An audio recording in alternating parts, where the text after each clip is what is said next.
Well, it's only appropriate. We're in Music City, so the band Perry takes us into Nissan Stadium. The crowd still filing in and getting set for another sold-out afternoon here in Tennessee. Well, Chuck Pagano, he has had a tremendous amount of success as the head coach of the Indianapolis Colts. He understands last year his team was 0-2 before they beat up the Jacksonville Jaguars, and he's trying to tell his team that we've been here before and we understand this is a divisional game, so let's get ready to rock and roll. Ken Wisenhunt, his team played very well in week number 1. Last week he said the atmosphere in Cleveland kind of got to his club a little bit. The noise got to his club a little bit, and he's happy to be home where he can settle into the home environment. It's a young offense. Marcus Mariota was in his second career game as an NFL quarterback. They had young wide receivers.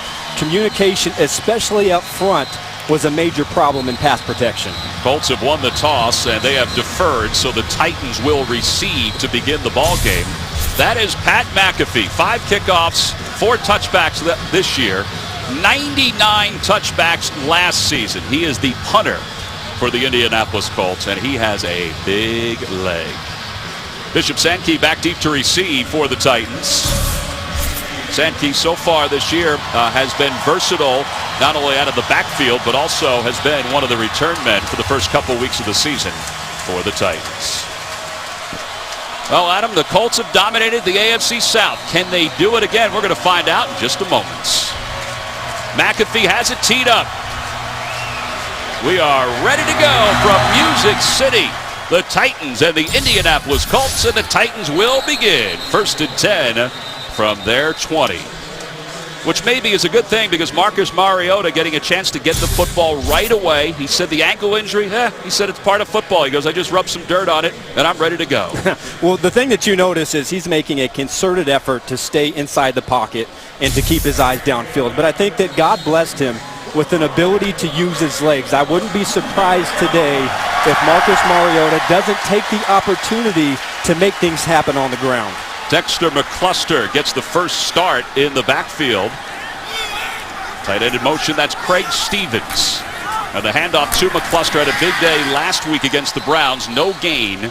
Henry Anderson makes the tackle. Let's take a look at the Titans offense. We begin with their offensive line. Javon Meredith makes the start for the injured Chance Warmack at the right guard position. Specialty players, well, Delaney Walker is a huge get coming back from that wrist injury. And tight ends were a big focal point of this offense. The first week it was Kendall Wright getting some big plays, but last week it was the tight ends that got him back in the game. Well, Delaney Walker is flushed out to the far side, but it's Douglas who makes the first reception of the afternoon, a gain of 7. The Indianapolis Colts defense, well, their front 3, you have 2 rookies, Parry and Anderson, both college teammates. Anderson has been pretty strong so far.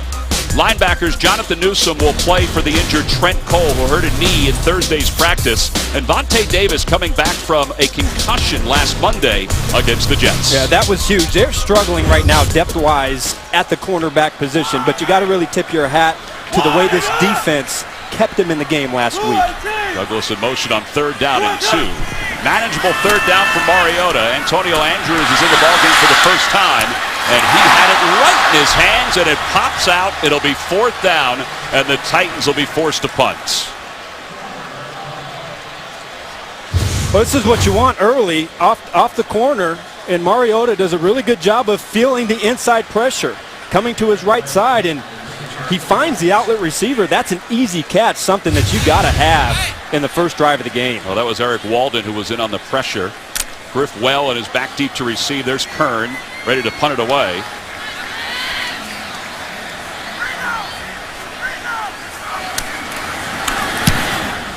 This is a returnable kick for Whalen if he chooses to, but he decides for a fair catch, and the Colts will begin at the 23-yard line. All right, Andrew Luck has been one of the more prolific passers in football, but 5 interceptions the first 2 weeks. He's been pressured, there have been penalties, and he said it's 100% on him, the responsibility to turn this around. Well, you would expect him to say that, but I don't think anybody truly believes that, because if it wasn't Andrew Luck playing quarterback, they'd have more than just 2 sacks this season. He would be on the ground. A good chance he would be hurt and not even available for this game. Up front, they've got to do a much better job protecting number 12. Triangle receivers off to the near side on 1st down. The handoff goes to Gore running right. They said they wanted to get Gore involved early, and he's involved for a gain of nearly 7. All right, let's take a look at the offense for the Indianapolis Colts. This offensive line has been much maligned. Hugh Thornton makes the start for Lance Lewis, who's out with a shoulder injury. From a specialty standpoint, I think we both believe that Kobe Fleener is going to have an active day here this afternoon. He has been missing in action so far this season. They've only thrown at him one time, Tom. One time. Incredible. Now, if this Titans secondary wants to play man-to-man, I believe Kobe Fleener will be a major matchup problem. Dorsett is off to the far side. The handoff goes to Gore. His second run of the afternoon has a first down. And he's up across the 35-yard line. Michael Griffin in on the tackle, so was Zach Brown. Let's take a look at the Titans defense. Al Woods had a big week last week, but it's Jarrell Casey. He's been called a game wrecker by the Indianapolis Colts coaching staff. Meanwhile, Brian Arakpo, brought over from the Washington Redskins, loves playing for Dick LeBeau. And in the secondary, Cody Sensabaugh starts for the third straight week for the injured Jason McCourty. Outside of 3 long touchdowns, Tom, this secondary has looked pretty good, but Andrew Luck is no Jameis Winston. He's no Johnny Manziel. This is going to be a major test for this back end. Fleener's in motion on first down from the 37. Another handoff to Gore following the block of Fleener, and nothing doing. Jarrell Casey, the game wrecker, is in the backfield, and that's what the Colts were worried about. Well, number 99 is somebody that you have to deal with. I mean, watch how he just destroys, gets off of the block, gets the penetration in the backfield. They're going to have a major problem up inside because Jarrell Casey, I don't believe there's many guards in the National Football League that can handle him man-to-man, and they're going to have to give him some help. Frank Gore is out, empty backfield. Josh Robinson is in. He's in the slot to the far side on second down and long. Luck dancing in the pocket. He can run, and he slides down for a short gain.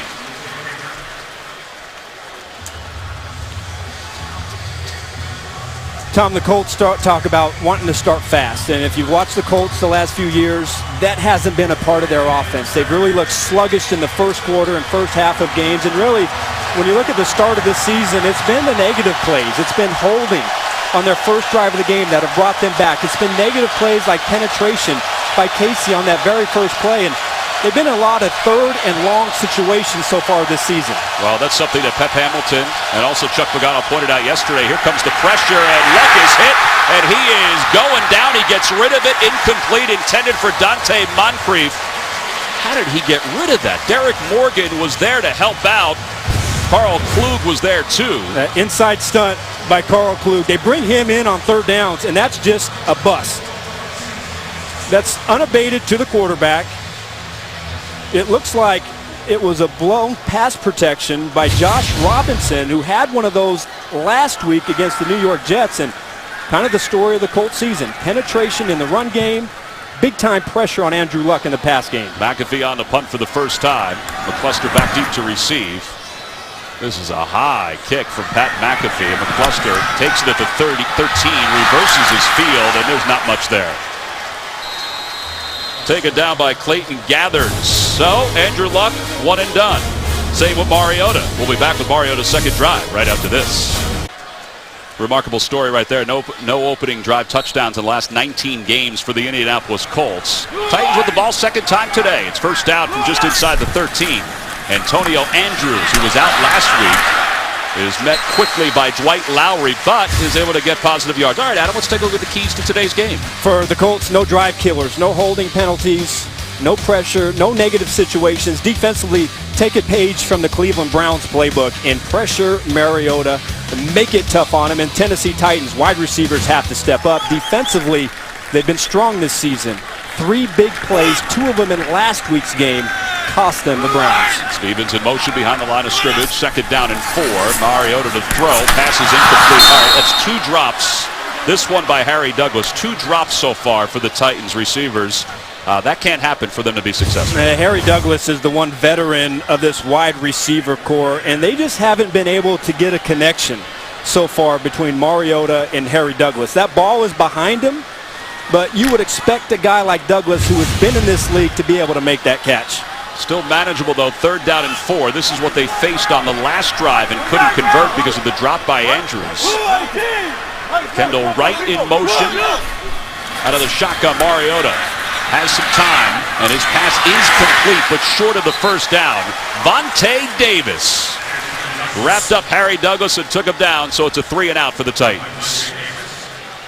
Well, it's going to be one of the matchups here today, Tom, is how does Ken Wisenhunt attack this defense? Because the Colts, very thin at corner. They're down to their fifth string, nickel and dime corner, and the strength of this offense isn't their wide receivers, it's their tight end. So it's going to be interesting. Does he use his wide receiver and attack the depth of the Colts, or does he stick with what got him here so far and use his tight ends? Griff Whalen back deep to receive his second punt return of the afternoon. Colts should have good field position. A fair catch called for. And Andrew Luck will begin at the 37-yard line. Well, Vontae Davis said no ill effects from the concussion. And he showed none right there. The NFL on CBS is sponsored by Southwest Airlines. Book your low fare now at southwest.com. The Home Depot. More saving, more doing. That's the power of the Home Depot. And by Honda. The power of dreams.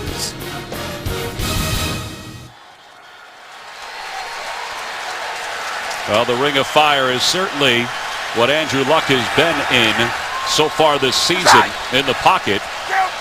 It's first down and 10. The ball sitting at the 37 for the Colts. Second drive of the afternoon.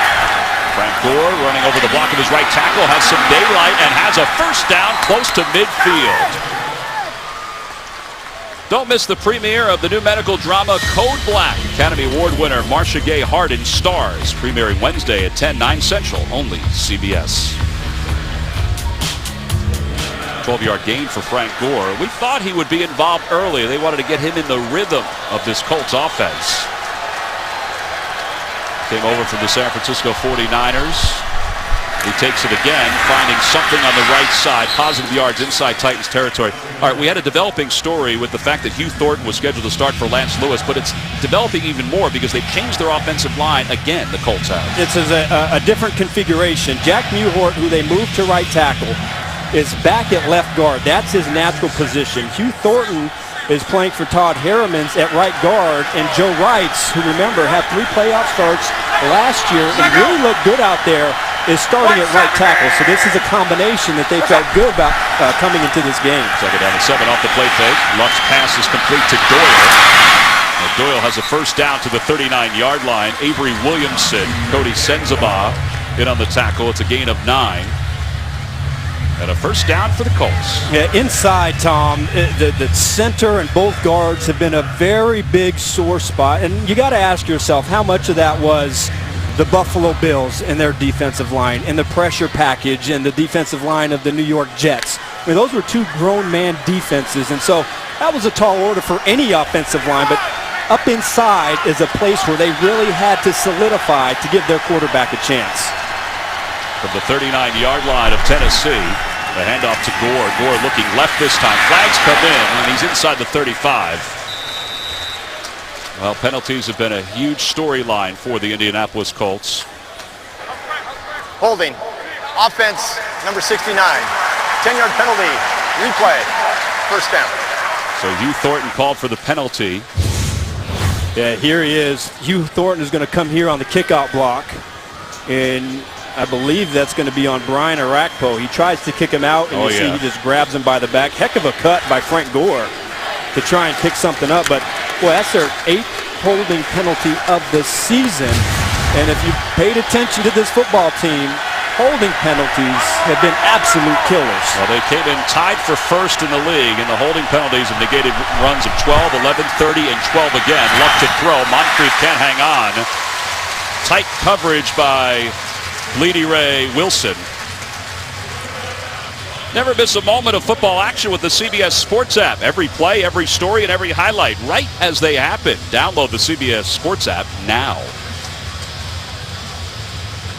Well, last night, remember, I joked to Pep Hamilton. I said, hey, do you have the most extensive first and 20 and second and 20 play section on your call sheet? And he says, look, I have to do a better job of maybe not trying to hit the home run and give it back, but just put our team in a better position. Sometimes punting might be the best option. Second down and 20. Luck lofts it to the far side, and it is knocked away by Michael Griffin. What a play. Here comes a flag, though. Did Griffin grab the shoulder of Kobe Fleener to get some leverage? We'll see. but it's going to be a first down for the Colts, I believe.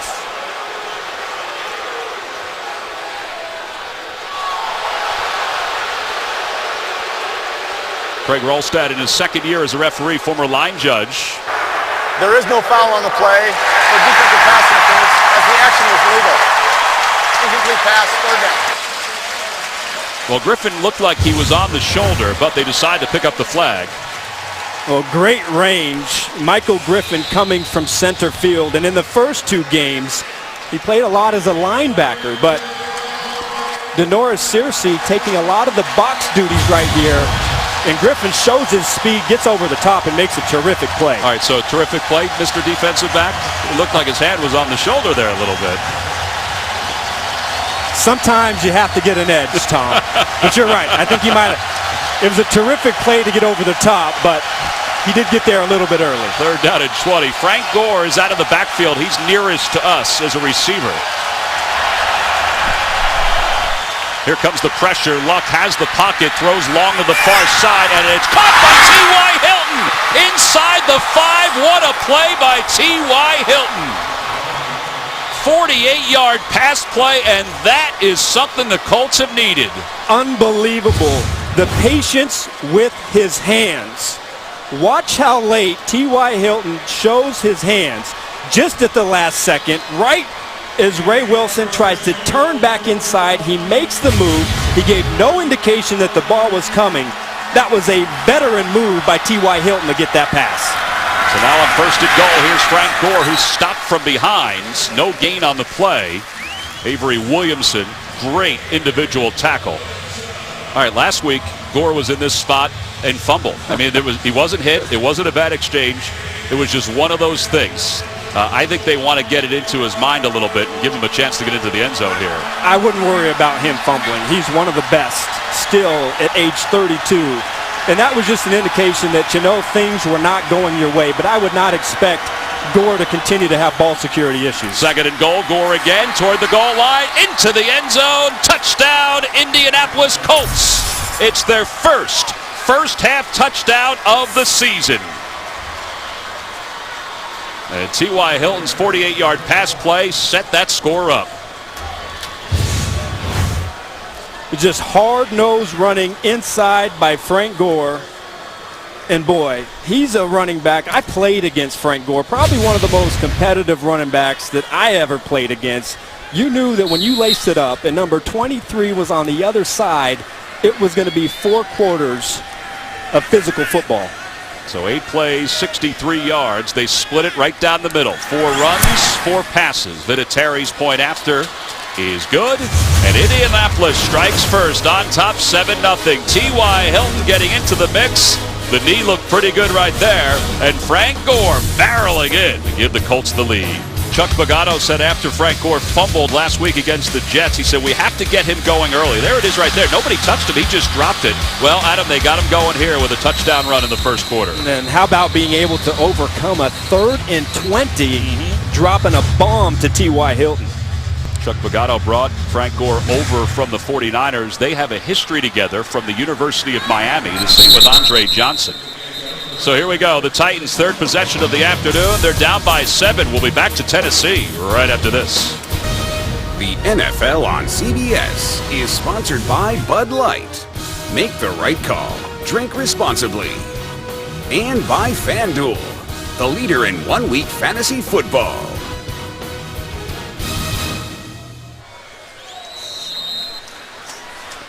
Downtown Nashville's been happening the last couple of days. Taylor Swift with a couple sold-out shows. 8 plays, 63 yards. The first half score of the season for the Indianapolis Colts. All right, so now the Titans on their 3rd possession of the afternoon. They'll start with Sankey. Or I should say Antonio Andrews. And Andrews gets 3 yards. Tackled by DeQuell Jackson. It's kind of interesting watching how Ken Wisenhunt using his running backs. Remember in that first game, I thought Bishop Sankey ran hard against a lot of 8-man fronts versus the Tampa Bay Buccaneers. Last week, Dexter McCluster gave them a lot of energy, especially running that outside zone. And here today, Antonio Andrews getting some early work. Terrence West inactive today. He's fumbled twice since being acquired from the Cleveland Browns. Second down, Mariota off the play fake, under pressure, steps up and fires for the middle. Oh, what a catch by Hunter at midfield. Justin Hunter with his 4th reception of the year right in front of Vontae Davis, a 30-yard pass play. Boy, it's good to see Justin Hunter getting involved, but watch the pocket work. Right here from Marcus Mariota. He's looking to the right. He feels a little bit of pressure, slides to his left, and then Justin Hunter working on Vontae Davis, going up and getting that ball out of the air. Well, you can tell why he was a world-class long jumper when he was in college at Tennessee. He really jumped high to grab that one. Andrews is stopped immediately on first down. David Perry, the rookie out of Stanford, makes the tackle. So second down and 10. Yeah, Justin Hunter is one of those guys that he's just so fast and has so much potential down the field. And he struggles a little bit against press coverage, and he hasn't really been able to make a big impact, but that's good to see early, that connection down the field.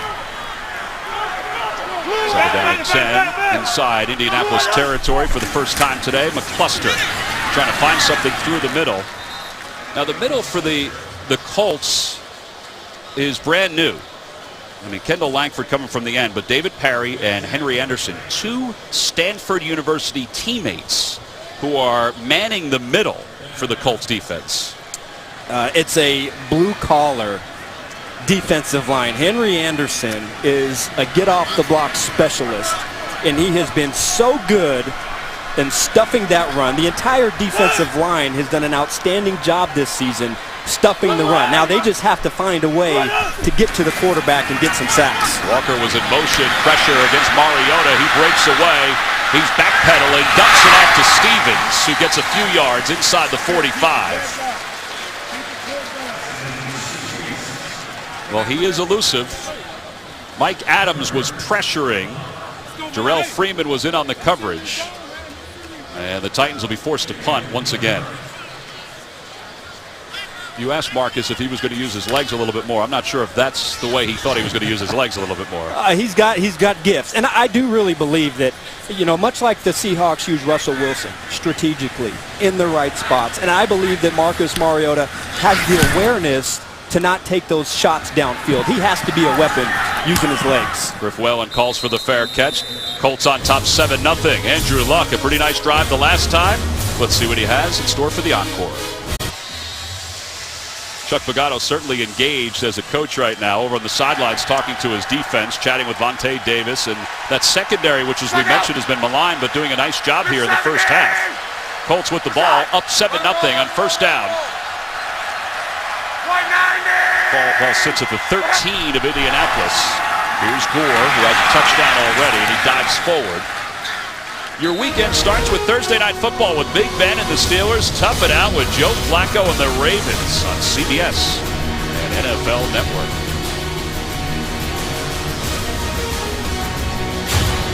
Two of the premier quarterbacks in the National Football League. Roethlisberger's thrown for a ton of yards already this year in 2 games. Good start for Frank Gore. 8 carries, a little more than 30 yards. Quick pass play to Dante Moncrief. And he's close to a first down, but wrapped up shy of it. Parrish Cox makes the tackle. All right, so average yards to go on third down. Pep Hamilton told us yesterday, he said, listen, I've bought into it too. We're 2nd and 20, and I'm trying to find a play that's 2nd and 20. He goes, I can't do that. But he's facing a third down and short here.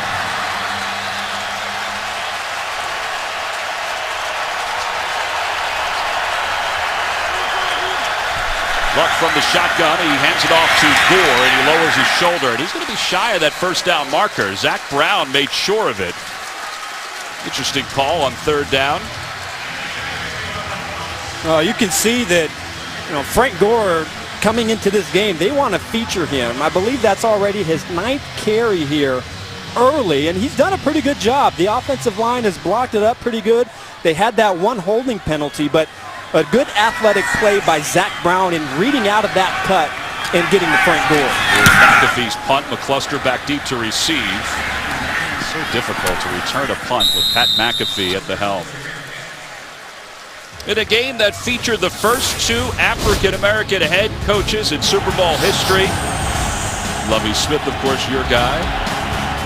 Tony Dungy. Devin Hester returned the opening kickoff, 92 yards for a touchdown, but the Colts took over from there as they cruised to a 29-17 victory. Peyton Manning won his only Lombardi trophy and was named the game's MVP.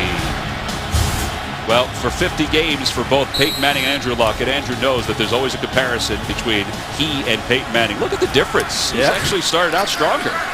You look, everybody talks about the interception, but look, 62 interceptions for Peyton Manning. That's a big number. The starting point now for the Titans with under a minute to play here in the first quarter.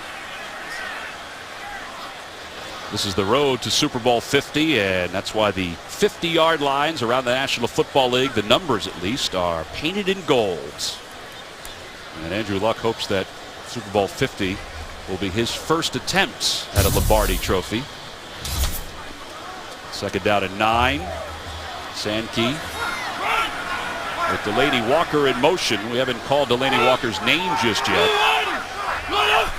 Kendall Wright in motion. He'll take the handoff with a jet wide receiver sweep, and he's got a first down out of bounds at the 43-yard line. Jalil Brown knocked him out. 3 seconds to play here in the first quarter. Well, that's a heck of a block by Delaney Walker. It was. He blocks well. He catches well. He's a great matchup in the passing game. And you talk to all the coaches for Indianapolis. They say, we got to stop number 13. Well, that's the end of the first quarter. The Colts 7, the Titans nothing. We'll return to Nashville after these messages. You're watching the NFL on CBS, home of Super Bowl 50. We get set to begin the second quarter. Marcus Mariota with his team facing a 1st and 10 from the 44-yard line. Good solid run by Kendall Wright to give them the first down at the end of the first. Off the play fake, he steps up and he throws on the run. Lost it for Delaney Walker, and he let him just a little too much.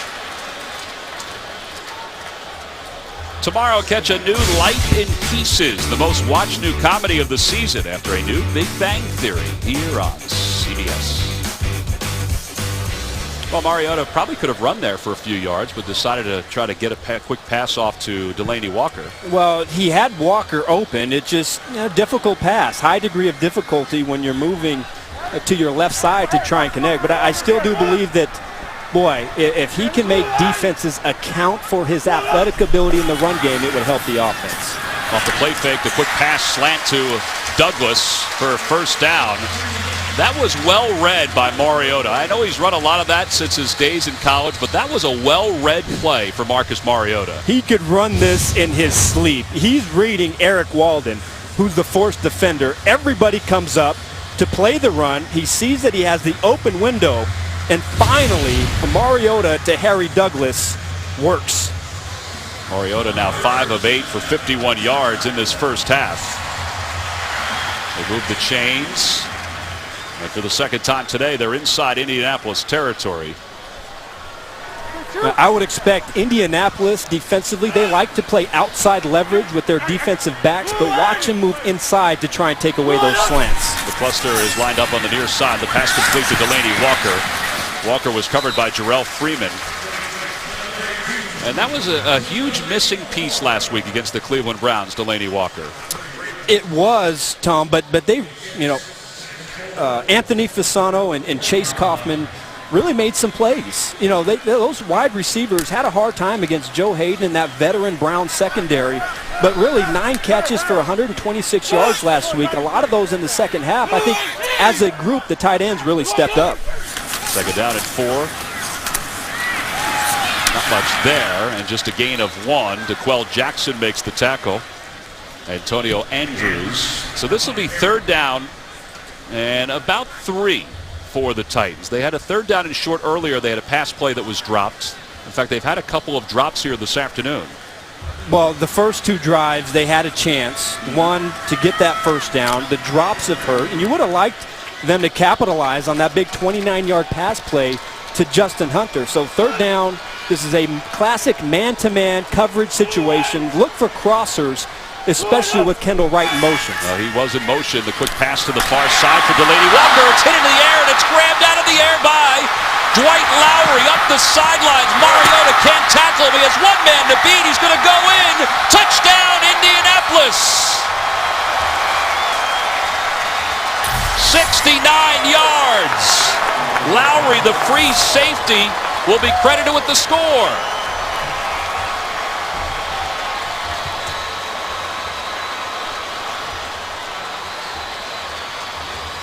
Josh Thomas knocked it in the air, and Lowry was in the right place at the right time.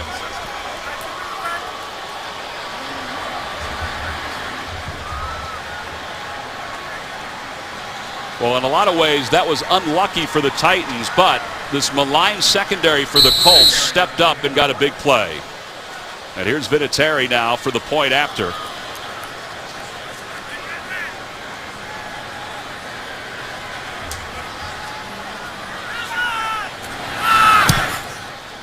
And the Colts are on top 14-0 with 12:59 to play here in the first half. Pass was on target. The hit popped it loose, and Lowry was right there to play center field. Marcus Mariota did what he could, but it just wasn't enough. The Colts on top 14-0.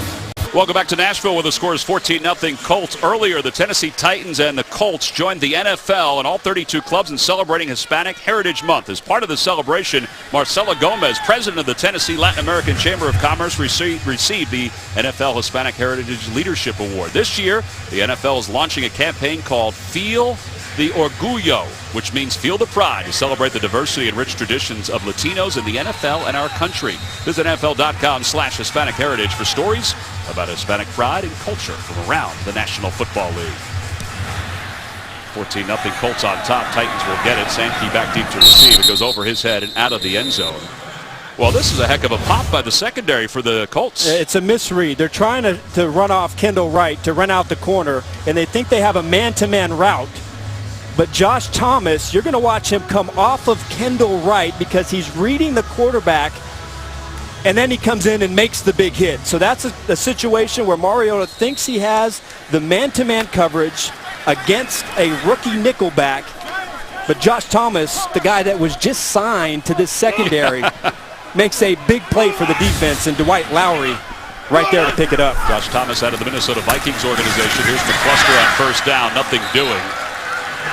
Billy Wynn over from the Cleveland Browns makes the tackle for a loss of 1 on the play. It'll be second down and 11. We were in Cleveland last week. We saw number 99, the last name Wynn, on the practice field, and we thought, wait a minute, I thought they let him go. It was a different Wynn, and he wound up here with Indianapolis.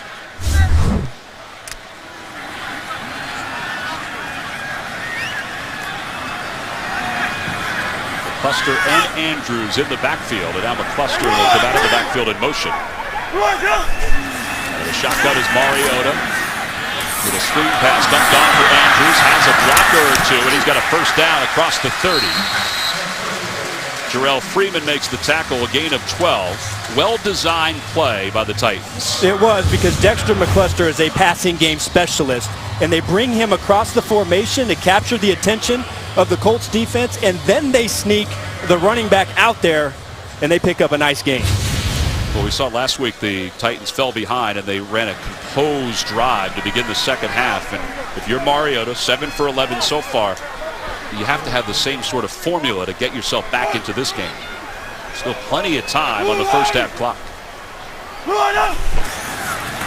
Off the play fake, they dump it off to Walker, who this time hangs on, even though he was popped by Mike Adams as he caught it. And he's a couple yards shy of a first down. Now, this is a really difficult play to defend because it's a run and a pass option. A lot of times, it's just based of what Mariota sees after the ball is snapped.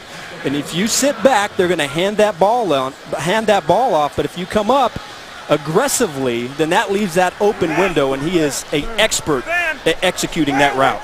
Even at his young age, just 21 years old. There's Dexter McCluster right there. Let's see what kind of attention the Colts defense gives him. From the slot, Mariota looking that way. Lofts it to the near side, caught by McCluster. And he's got a first down and a little bit more, dancing along the sidelines. Mike Adams eventually made the tackle, and he slipped down. Well, here's the matchup, McCluster, and it's going to be man-to-man on Mike Adams. You're going to see a collision, and Mike Adams just kind of falls. McCluster gets the separation, and Marcus Mariota hits him with a perfect pass. You saw the impact of McCluster last week in the running game, but boy, in the passing game, just as he was in Kansas City, can be another deadly weapon for this offense. Gain of 34 yards on first down. Andrews running left, has some daylight inside the 20. He's able to get another first down. Jalil Brown makes the tackle, but that's some good, hard running by Antonio Andrews. Well, the tight ends right here, this is their best set so far this season. The blocking at the point by the tight ends. You get another terrific block by the center, Brian Schwenke. And a very good-looking drive right here, brought on by the explosive play downfield to Dexter McCluster. Yeah, Stevens and Supernal both with good blocks. From the 13 of Indianapolis, that's Fasano in motion. The handoff goes to Andrews again, trying to get around the right side. He does, inside the 5. The flag is down. He's into the end zone. Right now it's a touchdown for the Titans, but we'll see who the penalty is against. Holding. Offense. Number 73. 10-yard penalty. Replay. First down.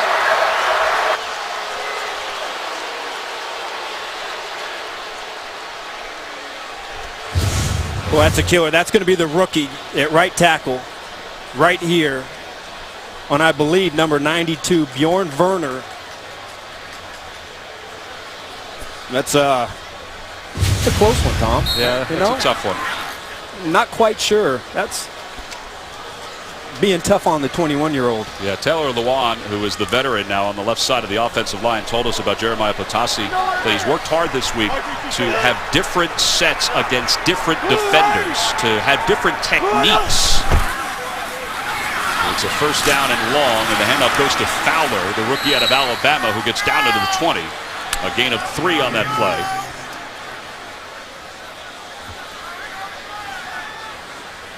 Well, for the Colts, they get a break because of the hold, and Greg Minuski knows that. But for the Titans, you're thinking, man, we have a strong drive, we're rolling in, and the rookie comes up with a penalty. It's a tough one.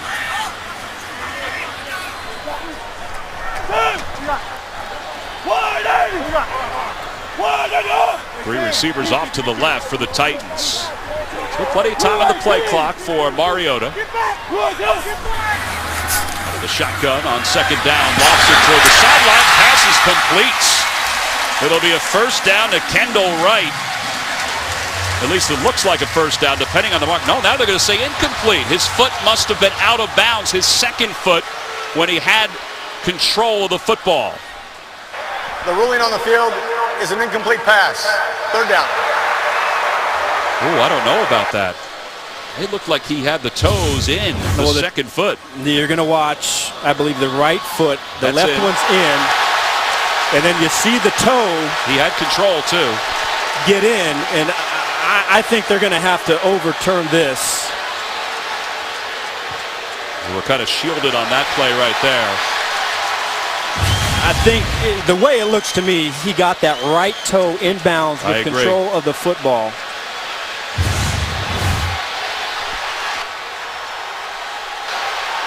There's 1, 2.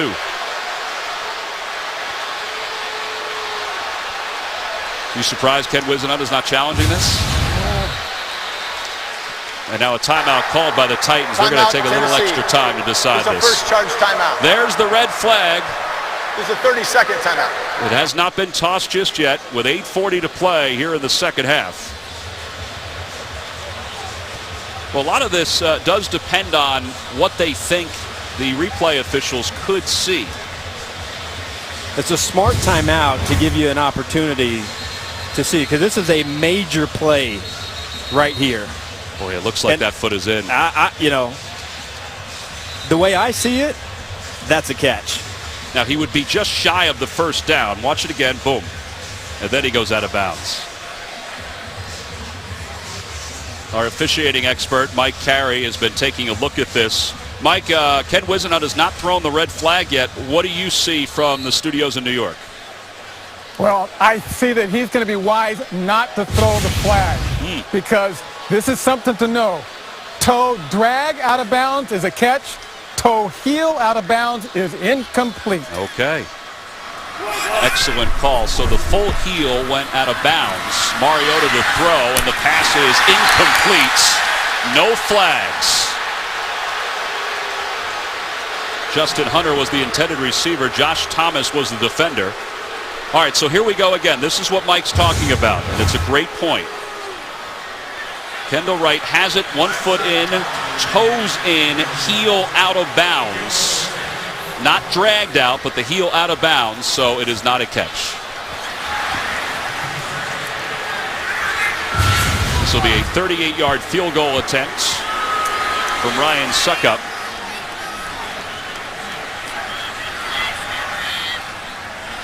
Neither team has converted a field goal this year.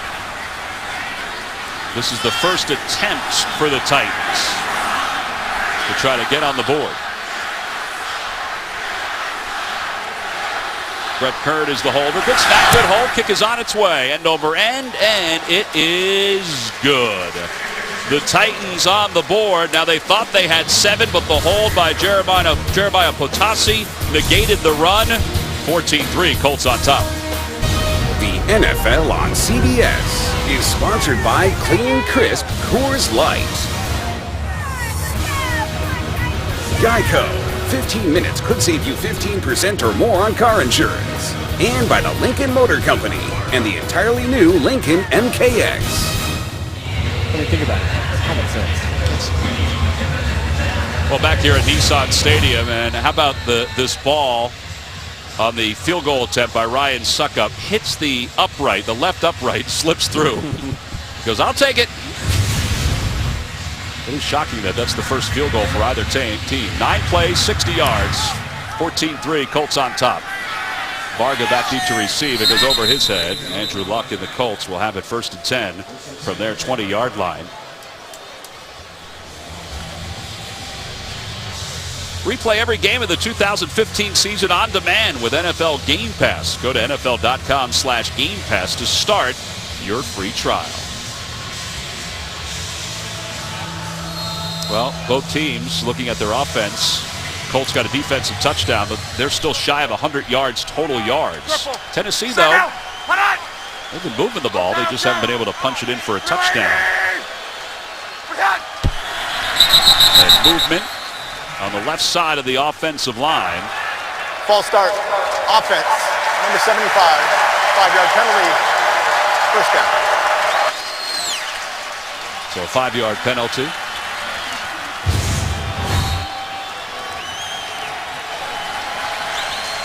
He was ready to go, Adam. Jack Newhart.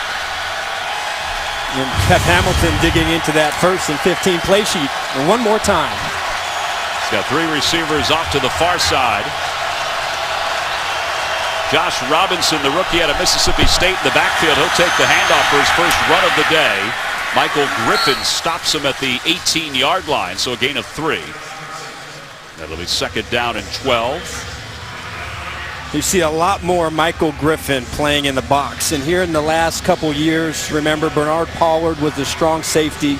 And so he pretty much was an in-the-box specialist. But now you see with the bringing in of Denoris Searcy, more interchangeable safeties and just an opportunity to get number 33 around the ball more. He's done a great job up inside with those linebackers. Been very aggressive the first 3 weeks of the season. On 2nd down, Luck to throw. Far side, pass completes. Dante Moncrief was the receiver.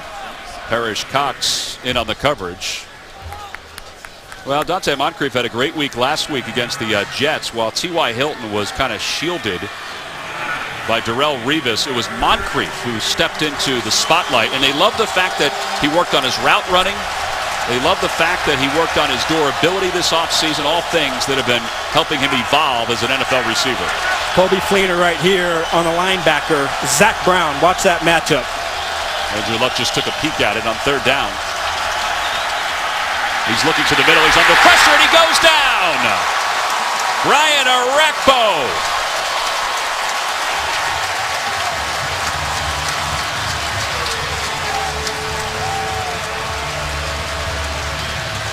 Ryan Arakpo told us this week that this defense fits him to a T, which is why he came to the Tennessee Titans. And they do such a good job. He just blows right by the best offensive lineman on this football team, Anthony Costanzo, the left tackle. And when you talk to all the coaches on this Tennessee football team, they say he was an amazing addition and brings so much to this defense. Here's McCluster from the 25. Not much there. He maybe got 2 yards on the return. Well, Brian Arakpo certainly energized this crowd as he wraps up Andrew Luck for the sack. There's a flag down, by the way, on this kickoff. It was a late flag thrown. During the return, illegal block in the back. Return team number 51. It's a 10-yard penalty. First down. David Bass called for the penalty. We'll take a break. Marcus Mariota gets the ball back quickly here in Tennessee. The sack by Brian Arakpo forced the punt by the Indianapolis Colts, and now the Titans will begin 1st and 10 after the penalty from the 18-yard line. Anthony Fasano in motion. Off the play fake, Mariota the throw to the middle of the field. Pass is complete. Kendall Wright, now he's a playmaker. Yards after the catch is his specialty, and he's trying to stay on his feet up to the 33-yard line.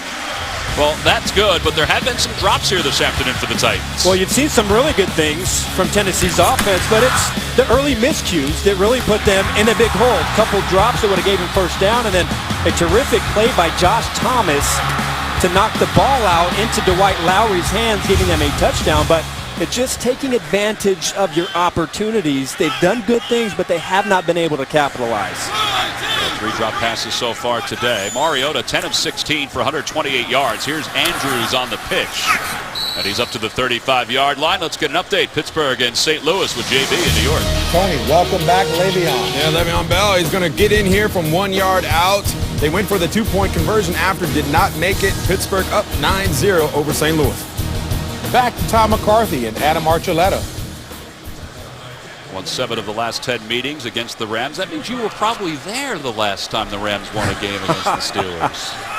As a matter of fact, in 2003, we did beat the Steelers. There you go. Aeneas Williams had a big pick 6 in that game. Well, where is he now? 2nd down at 8. Mariota has time. Flags come in. Mariota rolls under pressure, just lets it go. He was wrapped up by Jarrell Freeman, but there was a flag way back in the secondary.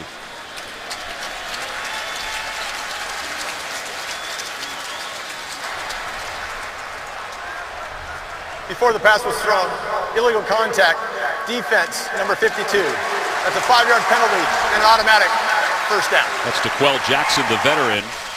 2nd on the team in tackles this year.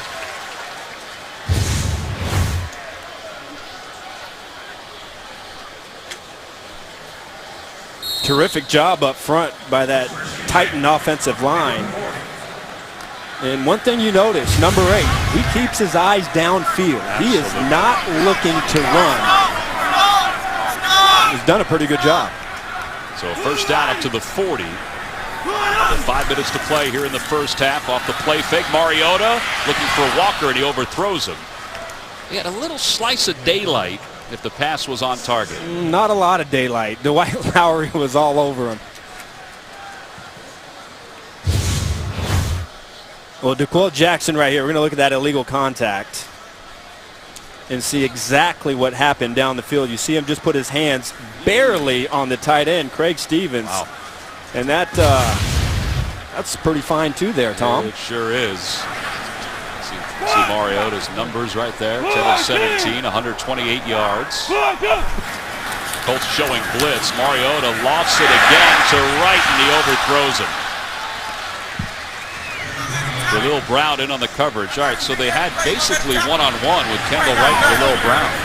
Well, what I like this offense is doing in this game, and I think that is one of the glaring parts in their first 2 games, is they're taking shots down the field, and they've identified some matchups, and they've been able to connect on a couple. Justin Hunter had a terrific catch early in the game, Dexter McCluster, but they really feel in these one-on-one situations with these defensive backs, they feel that they can win. And look, when you throw the ball down the field, sometimes it's low percentage and you can't hit them all.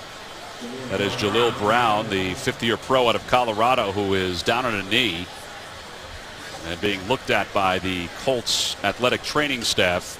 It is a thin secondary. It may have gotten a little thinner. We'll be back right after this. The NFL on CBS is sponsored by Progressive, making it easy to bundle your home and car insurance. And by Pandora. The next song matters.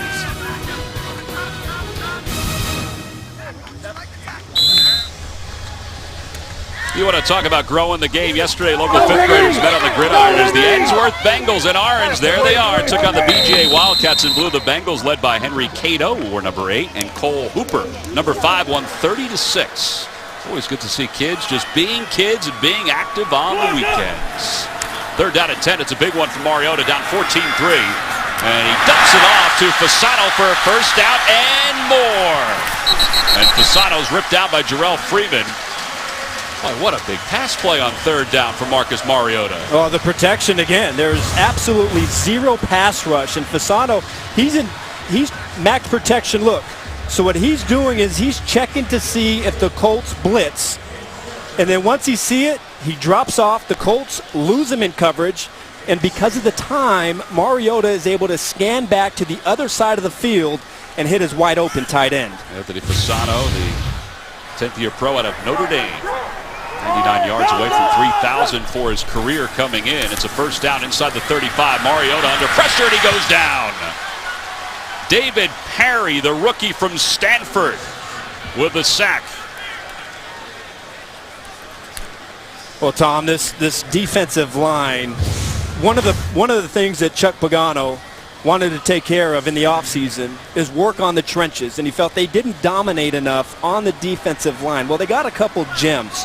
Henry Anderson, David Perry coming from Stanford. They brought the grown-up of the group, Kendall Langford, over here, who has some experience, but this defensive line is active. And another nice job by one of those rookies. David Perry, a former walk-on at Stanford, nearly a missed snap. Here's Kendall Wright. And Wright is stopped by Jalil Brown, who was out with an injury but now is back in. Here is that injury for Jalil Brown.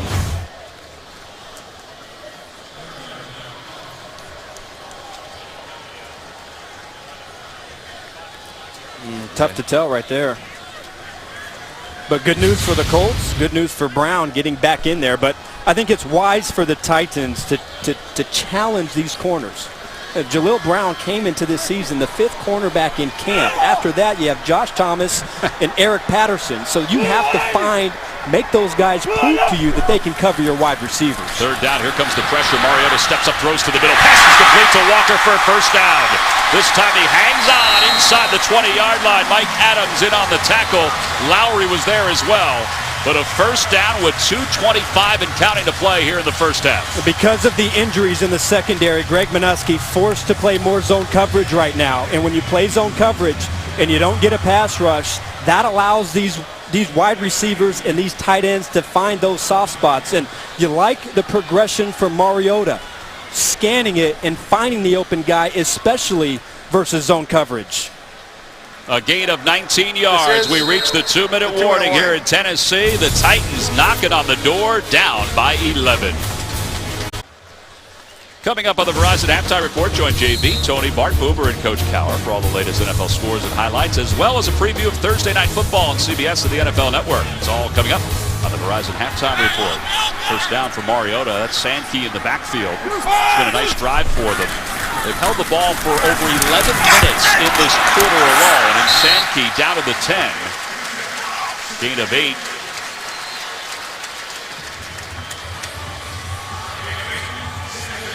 See the total yards for Tennessee, 155 this quarter.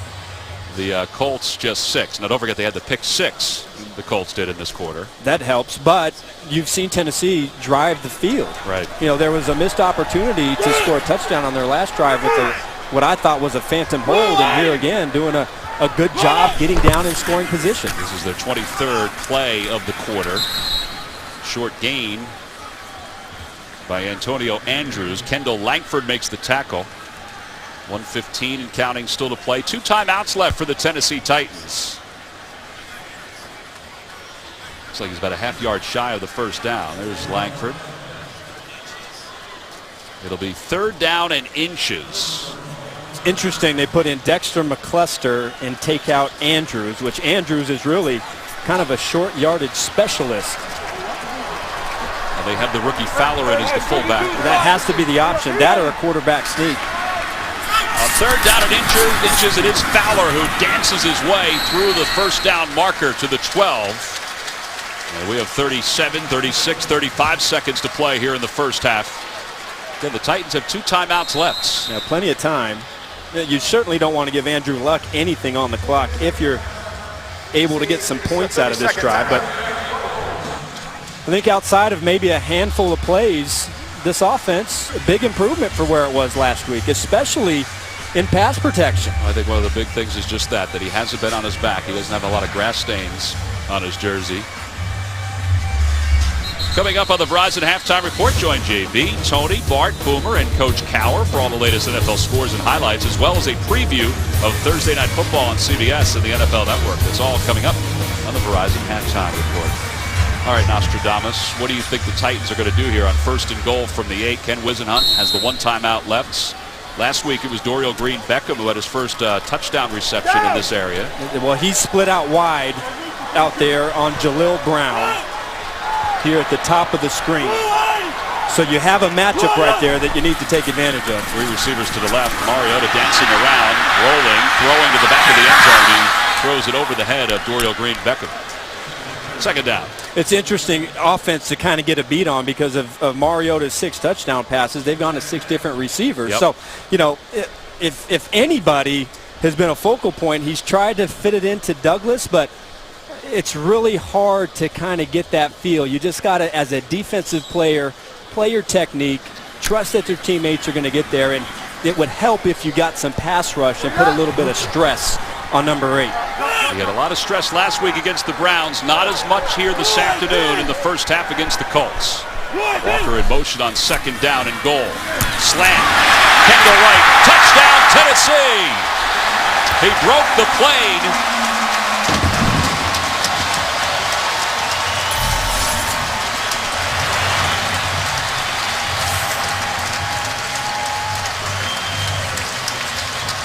And yes, sir, we have ourselves a ball game. Right there, he's in across the goal line. DeQuell Jackson was trying to stop him. So was Mike Adams. 2nd touchdown reception of the year for Kendall Wright. 13 plays, 73 yards, and now Ryan Suckup with the point after.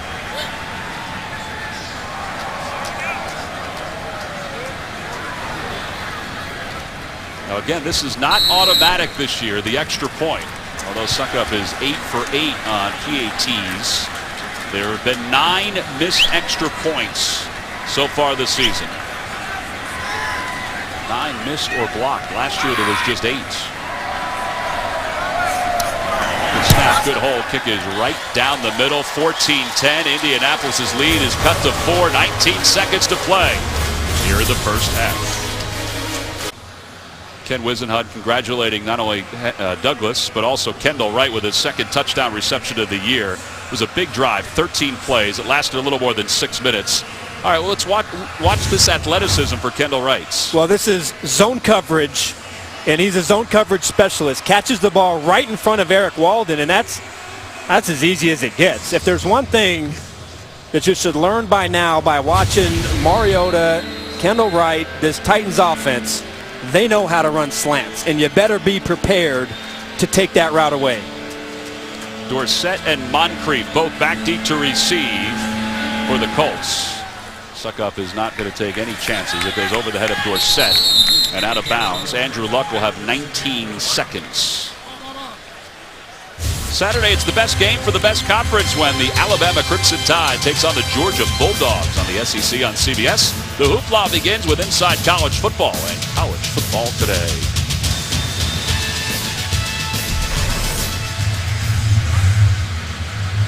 So 19 seconds left. This is the distance they have to go. 80 yards to try to get a score with 3 timeouts. Most of the time, they're just going to try and pop a run and get out to the 30-yard line before they take a shot. Well, there they go. Frank Gore trying to pop the run. Boy, you almost called it perfectly, up to the 38-yard line. So now you have a chance. Now you can take a shot and get in field goal shape and get a chance. So a timeout, the first one of the half for the Colts. We'll be back. They have the ball. Gets to play Andrew Luck as Povey Fleener inside Tennessee territory. He hangs on with 5 seconds left. Michael Griffin makes the tackle to the 43-yard line. So this would be about a 60-yard attempt for Vinatieri. It's a 19-yard gain. Now, this is pregame. I know it doesn't always dictate success, but Adam Vinatieri, I mean, this was a 57-yard boot right here. Yeah, well, most of the guys, the kickers in the NFL, they've got the leg. It's just not many people can do it in a real-life situation. Now, you're just fortunate that you just happen to have a pretty good kicker back there that has the capability. Well, this is a 61-yard field goal attempt. Now, McCluster is back to defend this one because he can return it. There he is. Pat McAfee is the holder. Vinatieri is 0 for 2 this year, a 52-yarder and a 29-yarder, and we've got movement. Jack Doyle looks like he jumps. False start. Offense, number 69. 5-yard penalty. Still first down. Well, it looked like it was Doyle, but they call it on Hugh Thornton. Maybe he moved first. So Chuck Pagano now has to change his thought process. I thought 61 was kind of ambitious anyway. Well, yeah, but you really have no choice. You're right. Because you can't run a play in four seconds and have enough time to call a timeout and get closer. So you might as well. Why not? All right. Give the Hall of Famer a shot. Yeah, you're the former defensive back. What are you doing here if you're a defensive back? Well, you just got to keep it all in front of you. Make them dump it off, come up, try and make the tackle, get to halftime. 5 seconds to play. Luck steps up to the pocket. He pumps, and now he'll run it. And he just slides down, and the Colts will be content to have a 4-point lead as we get to the half. 14-10, Colts on top of the Titans. That's the end of the first half. We'll be back with a Verizon halftime report after this message. That's us, that's right. Gotta love this American ride. Both ends of the ocean burning. Funny how the world keeps turning. Hot dog, hot damn. I love this American ride.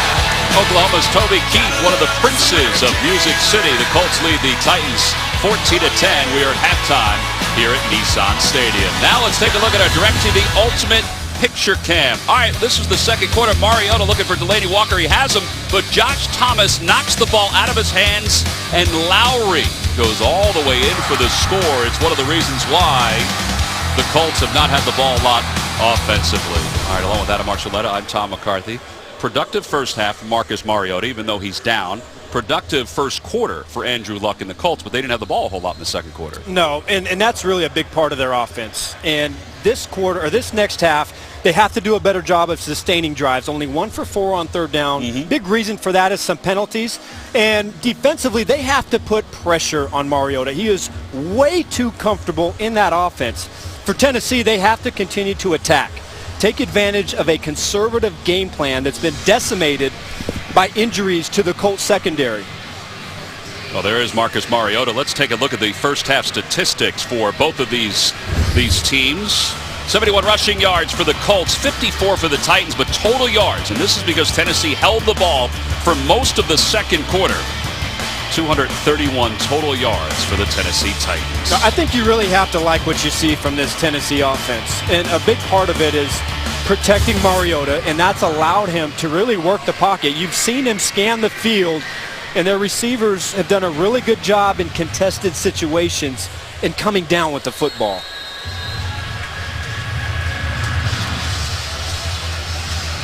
Ryan Suckup is ready to tee it up. You just saw Tyler Varga, the rookie undrafted free agent out of Yale, back deep to receive.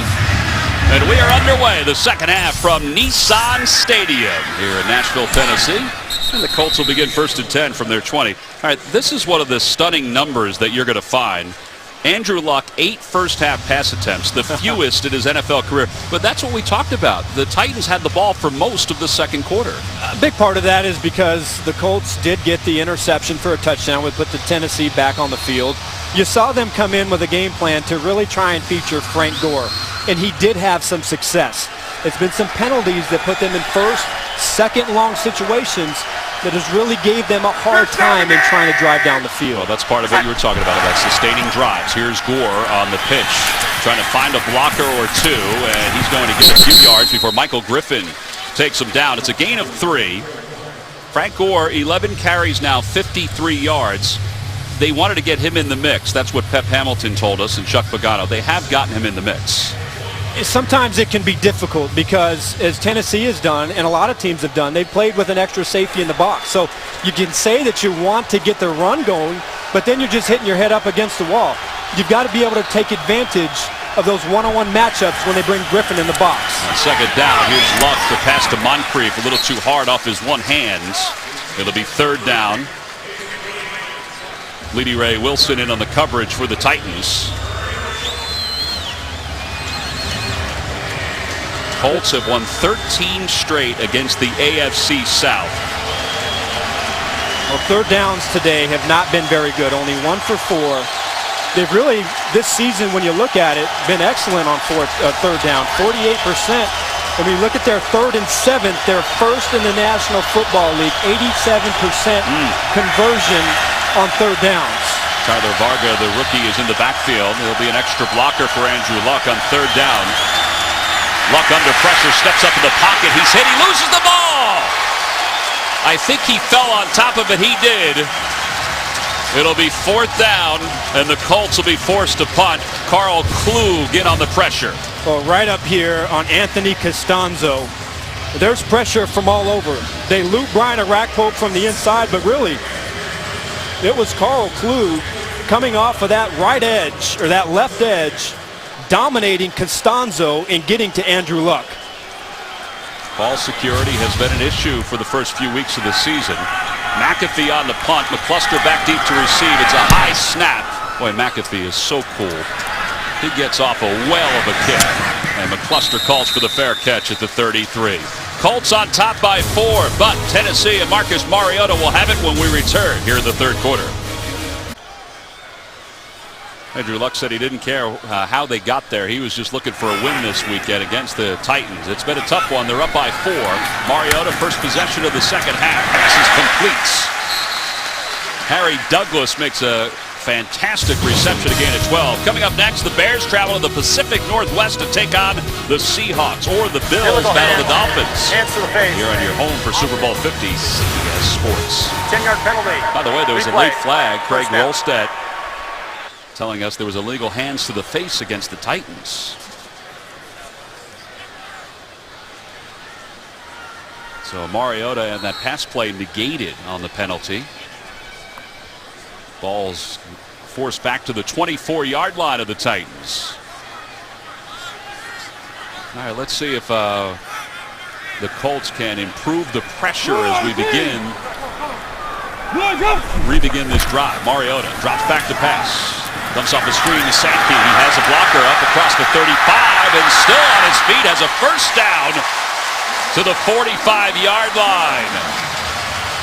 Saw that play in the first half. It worked. It worked even better here in the second half. The screen game has been working, and here it is, Sankey. Earlier, it was Dexter McCluster, and they move everybody to the right. But again, look at that offensive line. Get out there and get the block on Jarrell Freeman. And Sankey making some moves in the open field, getting a lot of that lost yardage back to his offense. Gain of 20. It'll be first down for the 44. Mariota now up over 200 yards passing. The handoff goes to Andrews, and Andrews has a blocker, but there's a flag down in the backfield. It was thrown in the direction of Byron Bell and Taylor Lewan. Holding. Offense, number 77. 10-yard penalty. Replay. First down. He was frustrated on his penalties last week, he told us, and I'm sure he's frustrated here again. You see him work on Jonathan Newsom, and Newsom kind of gave him an inside fake, and you see as he's going to the ground, he just kind of tackles that right leg. That was a good call. Yeah, he was talking a lot to us this week about handling the pressure that the Colts were going to bring. Now, at that point, they thought Trent Cole was playing, but Cole was out with a knee injury. But he was also talking about Robert Mathis, and Mathis getting more reps and how he was going to handle him. So 2 penalties on this drive. Mariota on first and 20. Little safety valve pass to Delaney Walker. Terrell Freeman makes the tackle after a 5-yard gain. It's got to be frustrating, though, Adam, to have 2 pass plays, 2 big plays erased basically because of penalties. No, they've done a good job moving this offense down the field today. They had a couple drops early. They had a miscue down in the red zone on a hold that should have been a touchdown. You had a Kendall Wright couldn't get his foot inbound. It's just been these little things that have kept them from having a pretty exceptional day offensively. Zanke in the backfield on 2nd down and long. Kendall Wright, his defender had fallen down, and Wright has a first down to the 43-yard line. Mike Adams is the one who fell down. That happened in the first half, too. Kendall Wright will eat up your zone coverage any day of the week. He's in the slot, number 13. You see the linebackers. Mike Adams is trying to cover him, but boy, that yard after the catch ability that he has will make you look bad if you give him some space. This may be a basic question, but what makes him so good against zone coverage? He just has that knack. Maybe it's coming from Baylor, that offense, just finding them those open spaces. Off the play fake, Zanke out of the backfield, and he stumbles across the first down marker. Nice block by Fasano to give him a few extra yards, and also a good individual effort by Zanke. It's pretty remarkable that you had to overcome 2 big-time penalties to start off this drive, and to be able to hit a screen pass and to hit Kendall Wright and dig yourself out of that hole. I mean, most offenses aren't good enough to do that, let alone an offense with so much inexperience and youth. Look at that time of possession for the Tennessee Titans and the amount of plays that they have today compared to the Colts. Mariota's used 9 different receivers. Wright again is wide open inside the 15 and doing a little dancing down to the 7.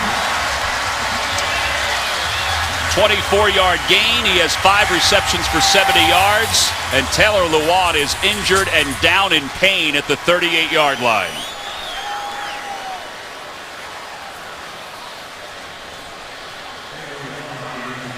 Taylor Lewan, who is as pleasant a guy as you will see and talk to. He went down in pain and was rolling around on the ground before the athletic training staff came out to talk to him. So we'll see what happens. We'll take a break and be back here in the 3rd quarter. The NFL on CBS is sponsored by Southwest Airlines. Book your low fare now at southwest.com. FanDuel, the leader in one-week fantasy football.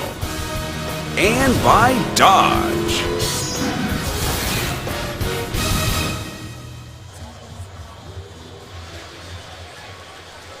The Ryman Auditorium in the streets of Nashville. There's Taylor Lewan, who walked off the field, signals to his team, and was attended to on the sidelines. It's 1st and goal from inside the 9. And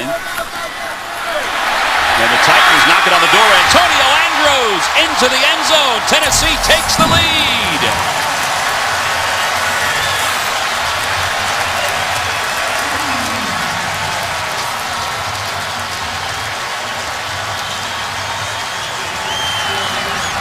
Even with the penalties, this turned out to be an extensive, well-done drive by the Tennessee Titans.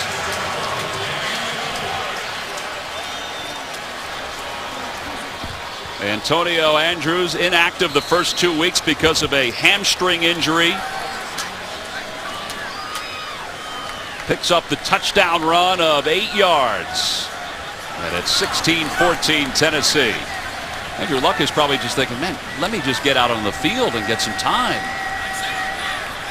He has not been able to find a rhythm. Time of possession is heavy on the side of the Titans. Ryan Suckup with the point after, and it is good. Well, it's a nice balance to have. McCluster, Zanke, and now Antonio Andrews finding the end zone.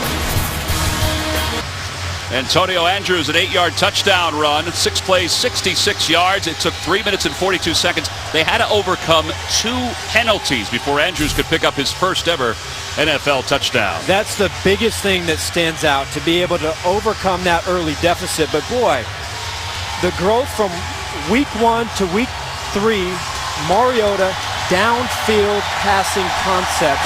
He has time, and he's able to throw the ball downfield for the first time in his young career. 5 for 5, 78 yards was Mariota on that last drive. Varga back deep to receive, and he'll catch this one 9 yards deep and then fall out of the end zone. Well, the Colts are trailing. They've dominated the AFC South, 13 straight wins.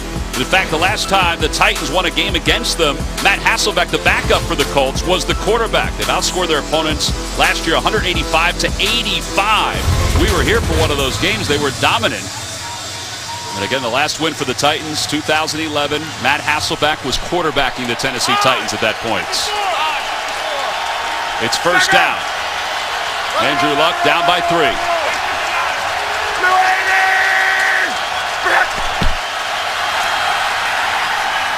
And it's intercepted on the far side of the field.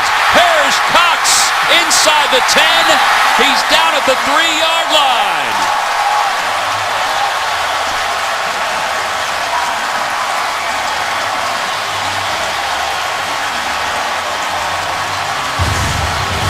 Parrish Cox coming over from the San Francisco 49ers. 5 interceptions, 3 pass breakups last season. They brought him here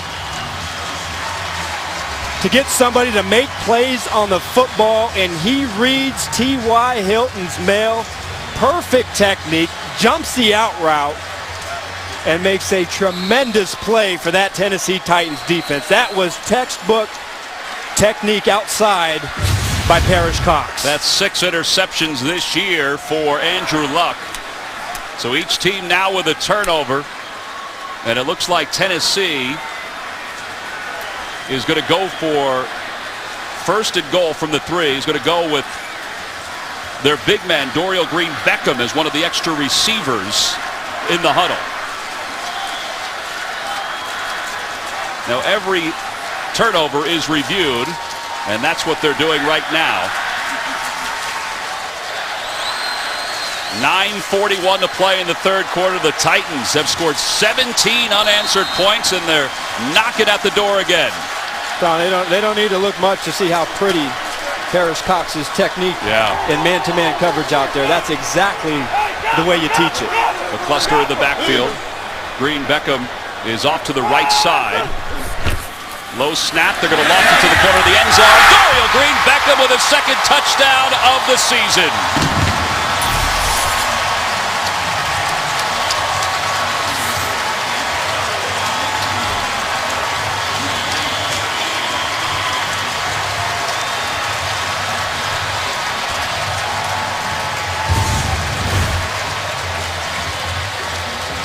Well, that's the matchup. It looked like he got away with a pretty good shove out there on Vontae Davis, but at 6'5", 240 pounds, those are the types of things that he can do.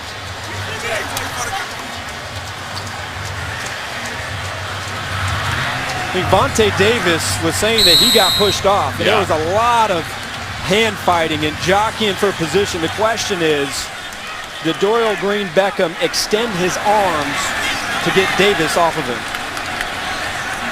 The ever-evolving rookie, Dorial Green Beckham. The point after. Nice job by Kern handling that snap. The point after is good. It's a 10-point lead. Parrish Cox's interception set up the touchdown pass. Cox steps in front of T.Y. Hilton. He gets down inside the 5-yard line before he's finally stopped, and then the touchdown pass from Mariota. One rookie to another. Titans up by 10. The NFL on CBS is sponsored by DirecTV. If you call yourself a sports fan, you've got to get DirecTV. And by Rent.com, where everything's totally legit.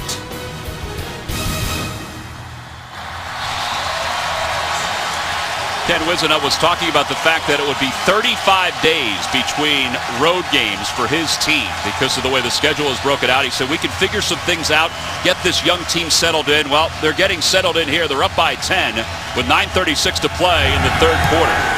The Colts will get the ball, but it's 24 unanswered points by the Tennessee Titans. Week 3 continues later today on CBS and for some of you on Fox. Then tonight, don't forget Sunday Night Football on NBC. And tune in tomorrow for Monday Night Football on ESPN, the Chiefs and the Packers. Dorial Green Beckham. Was this a push? Vontae Davis is saying that it was a push. Here's the matchup down here at the top of your screen. And the way I see it, as this route develops, Green Beckham doesn't extend his arms. It looks like Vontae Davis just fell backwards. Excellent play by the rookie out of Missouri.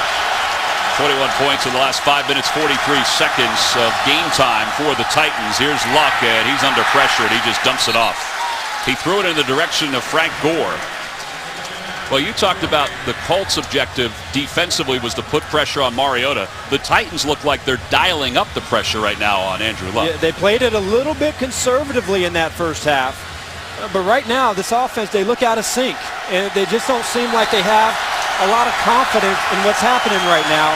And they can't go back with any early success that they've had this season. So right now is a very trying time for this offense. See all the turnovers they've had this year so far. Comfortable pass play to Kobe Fleener, who's up to the 34, but there's a flag down at the 15. Another holding penalty against the Colts. Holding. Offense, number 69. 10-yard penalty, replay. Second down.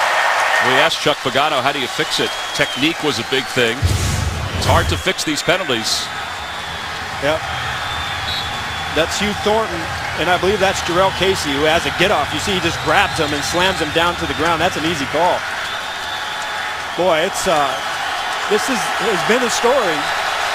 2nd and 20, 1st and 20, and they're just not too many offenses good enough to overcome it, and they certainly haven't shown the ability to be that offense this season. 2nd down and 20. Luck from inside the 5. Andre Johnson was stumbling as that ball hit him off the shoulders. That is the first pass directed to Andre Johnson this afternoon.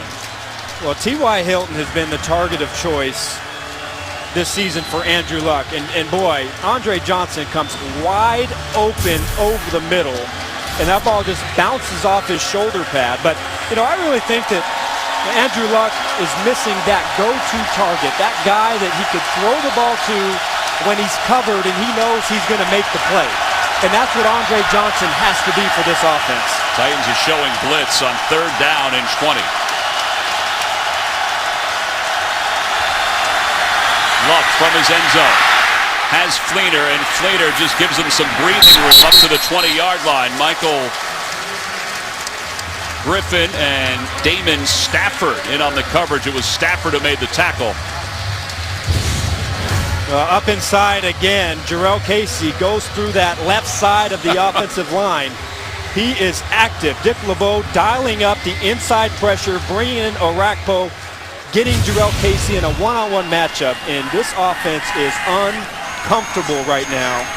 They're not used to being in this type of situation. Well, you mentioned Jarrell Casey in the open and how he could possibly be a big storyline here today. And McAfee on the fake. He's got room to run. He's got the first down. It was not a great snap, and McAfee had daylight to the right, and he rumbles out of bounds after a gain of 18. But it's hard to say if you're going to see the rush right here. You see the cut block by the wing player. Everybody else is going on the return. McAfee sees there's nobody there and takes off. And it was a bad snap. Boy, if that was a called fake punt, that is a gutsy call. Gutsy. Backed up on your 20-yard line. How about all the games we did last year, all the practices we went to at Indianapolis, how much he wanted to throw a pass. Wow. He runs for a first down. Luck with a flag flying has Andre Johnson inside Tennessee territory. But again, it may come back, another holding penalty against the Indianapolis Colts. Holding. Offense, number 69. 10-yard penalty. Replay. First down. Well, Hugh Thornton having a tough spot today. A couple of holding penalties. You saw it earlier. There he is. Again at right guard, and he's matched up with Jarrell Casey. Oh, he grabs Derek Morgan and just slams him to the ground, bear hugs him. And just when you think you get something going, Andre Johnson comes over the middle. It's frustrating. There's no question about it. It's 4 holding penalties today, 11 for the season. 2 penalties on this drive alone.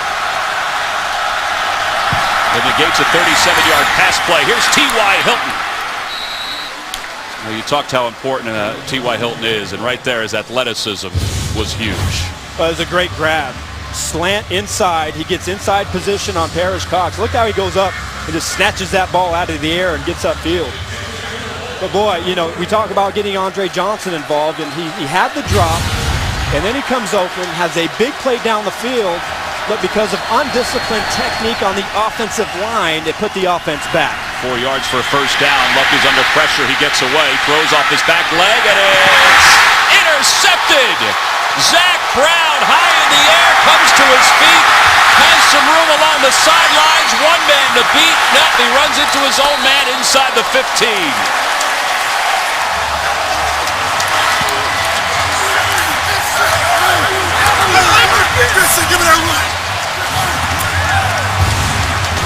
This is just a bad throw.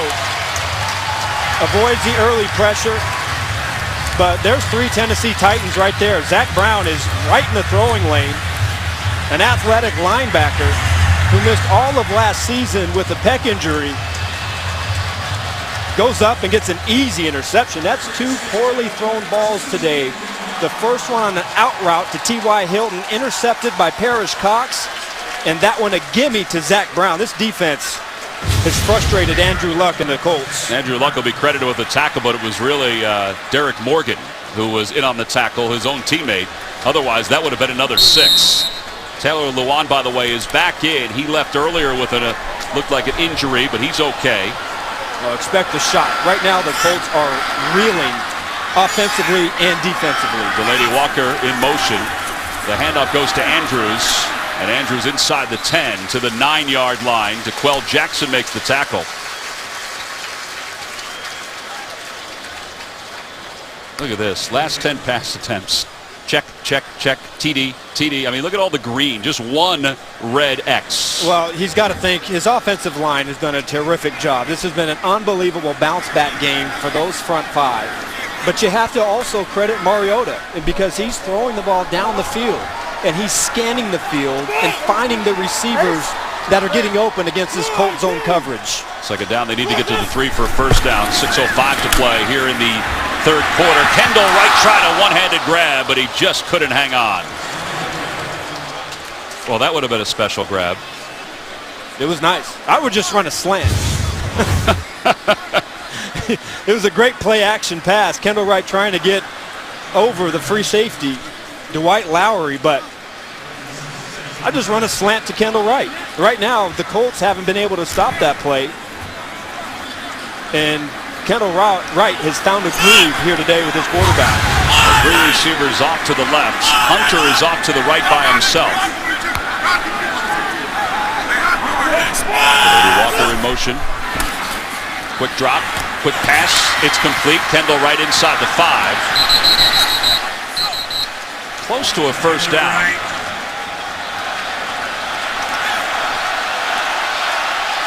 This will depend on the spot. I think you attack. If this is short, I think you attack and give your football team some confidence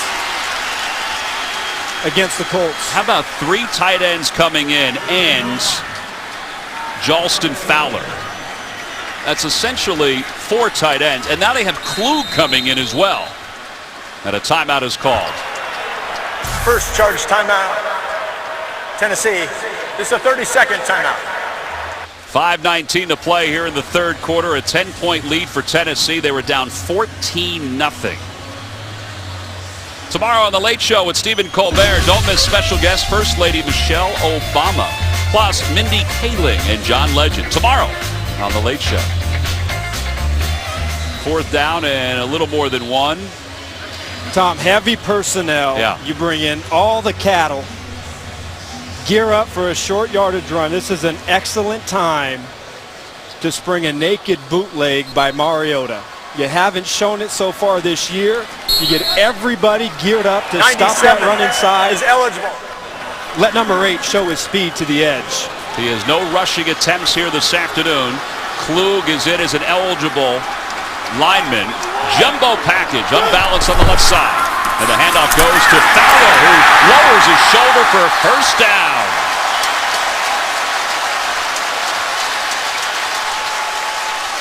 Well, I still like the idea of the naked bootleg. Well, not as dramatic.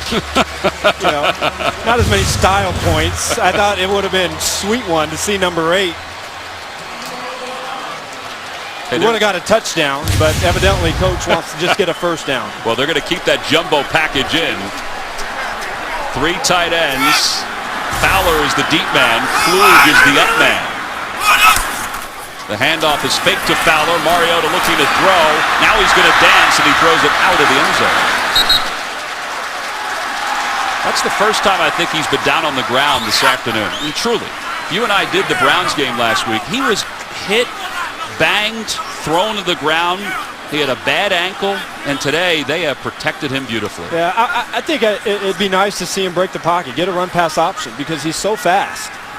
And they tried to get him with a play-action pass. I like the play call, but I just think, using that extra element that only he can give you in a goal line situation, it puts a lot of pressure on the edge players on defense. Unbalanced to the left. The handoff goes to Andrews to the right, and he is snuffed at the 1. Eric Walden put up a wall initially. DeQuell Jackson was there too. 3rd and goal. It was an unbelievable play outside by Eric Walden. He just fought off Craig Stevens, who's a pretty good run blocker, but just dominated him with his hands, got off the block, and made a big play. I'm going to say it again. I like the naked bootleg to Mariota in this situation. He's got a speed advantage on guys like Eric Walden to beat him to the corner. Sankey checks in. He'll take the handoff right up the middle, and nothing there again. The Colts defense really stepping up. Kendall Langford from behind slowed him up. So it'll force a 4th down and a field goal attempt. Jarrell Freeman was there as well. Good job up inside. They've been good all year in their run fits. DeQuell Jackson getting off the block, stacking it up inside against Jeremiah Putasi, and it's a pretty good stand right there. Indianapolis Colts defense, their backs against the wall, forcing the field goal in a 1st and goal situation. Got to tip your hat to Greg Minuski's group. 21-yard field goal attempt, and Ryan Suckup is 2 for 2. But if you are Andrew Luck after 2 interceptions, his defense stopping them here forces you to do a little fist bump. He'll get the ball back when we come back. Andrew Luck has had many signature games during his young career. If he can come back from this one, this would be a signature game. Down by 13 with 3:04 to play here in the 3rd quarter. He's had 2 interceptions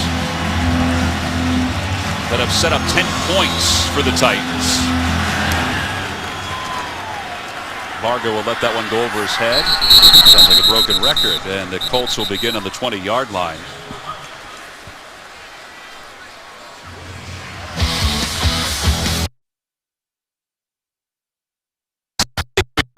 Third quarter. It's been remarkable action on a lot of different fronts.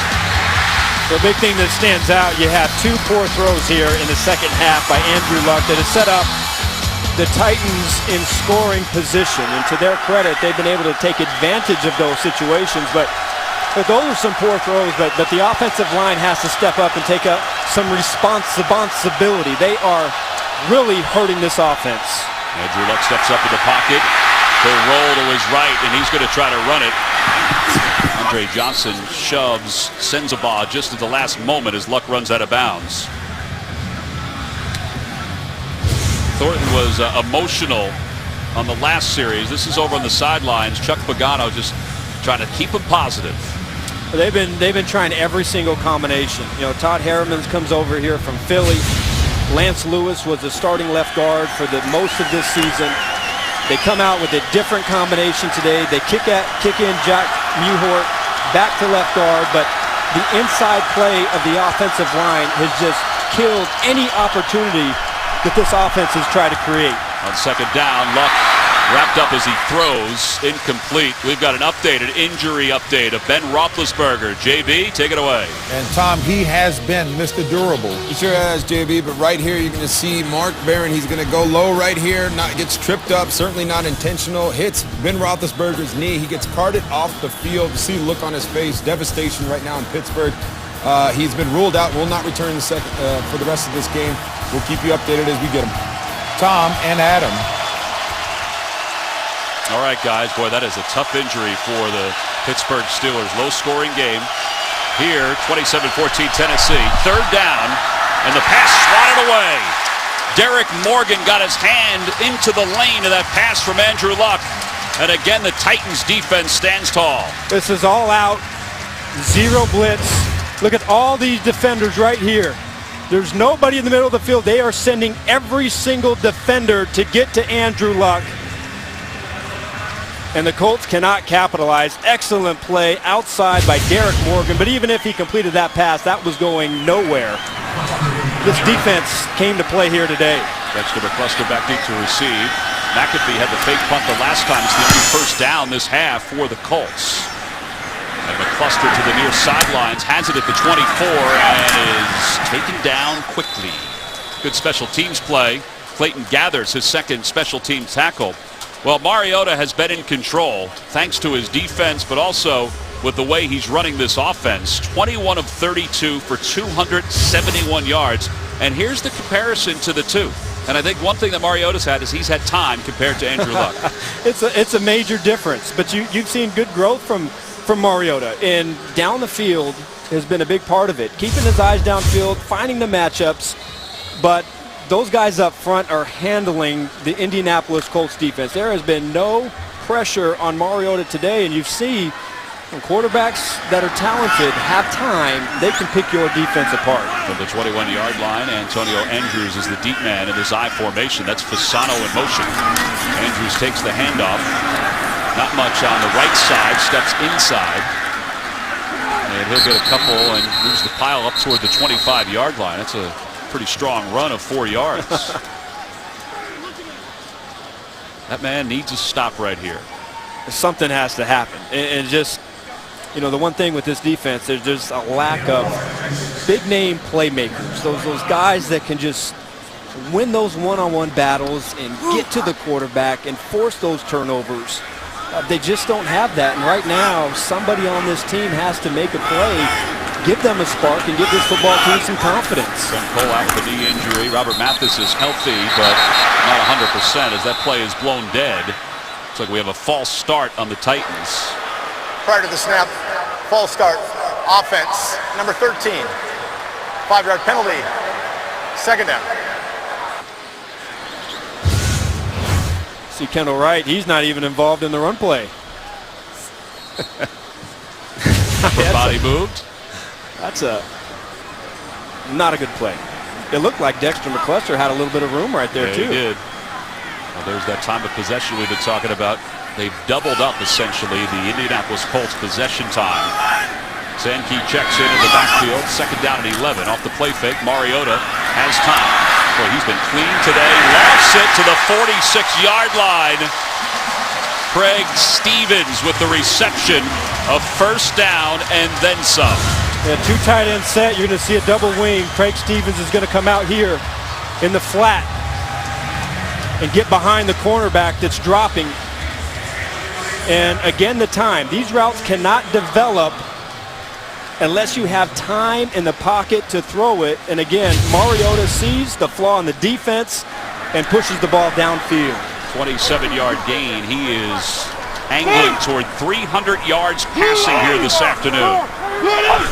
First down. The handoff goes to Andrews, following the block of his fullback Fowler, and Andrews gets inside Colts territory to the 45. Zach Kerr makes the tackle. 8-yard gain. Hey, listen seriously. Last week, he was sacked 7 times. Wow. And today he has been pretty clean. 6 seconds left here in the third quarter. That'll be the final play of this third quarter. Marcus Mariota, 22 of 33 for 298 yards. Titans 27, Colts 14. We'll return to Nashville after this message and a word from your local station. You're watching the NFL on CBS. We begin the fourth quarter. 27 unanswered points for the Tennessee Titans with the ball. Second down and 2. Marcus Mariota, 22 of 33, 298 yards in the air. Hands it off to McCluster, who has a little bit more. And he's down to the 35-yard line. Dwight Lowry makes the tackle, but it's a 10-yard gain. is just a downhill cut by Dexter McCluster. Going to cut right off of number 77, number 76 right there, and there is nobody at the next level to get in his way.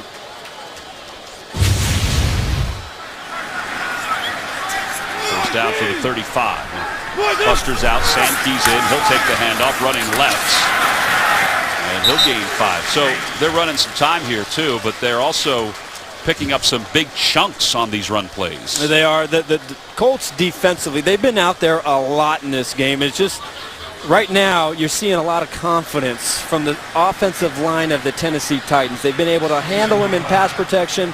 And now here in the fourth quarter, when you really want to get those guys fired up, they are firing off the ball and moving that Colts defensive line. Look at that time of possession. I mean, that is an incredible ratio. 30 minutes to 14 and a half minutes. Second down and 5. The cluster. Oh, man, what a hit. DeQuell Jackson. That is a big man's hit right there. Loss of 5. Wow. Take a listen. Oh, that's a great play by Jackson.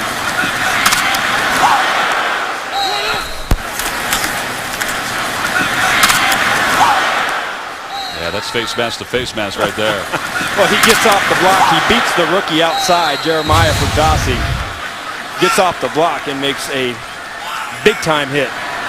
Sankey back in. Walker, the tight end, is off to the right. He's the low man on your screen. The receiver's left. Mariota looking left. Pocket collapses. He'll run away. And it's the first time today he has been taken down. Jarrell Freeman will be credited with the sack. It's actually the second sack of the day, but the first time since the first half. That's a really good job by Jarrell Freeman. He's going to cross inside, but notice how he just filters through the traffic. As everything condenses, he splits up inside, gets outside for contain, and is able to get to Mariota. That's how you blitz, Tom, and make a play, get your defense off the field. Brett Gerd on the punt the ball away. Whalen back at his 10. And Whalen will come running up as the ball bounces over his head, but covered beautifully.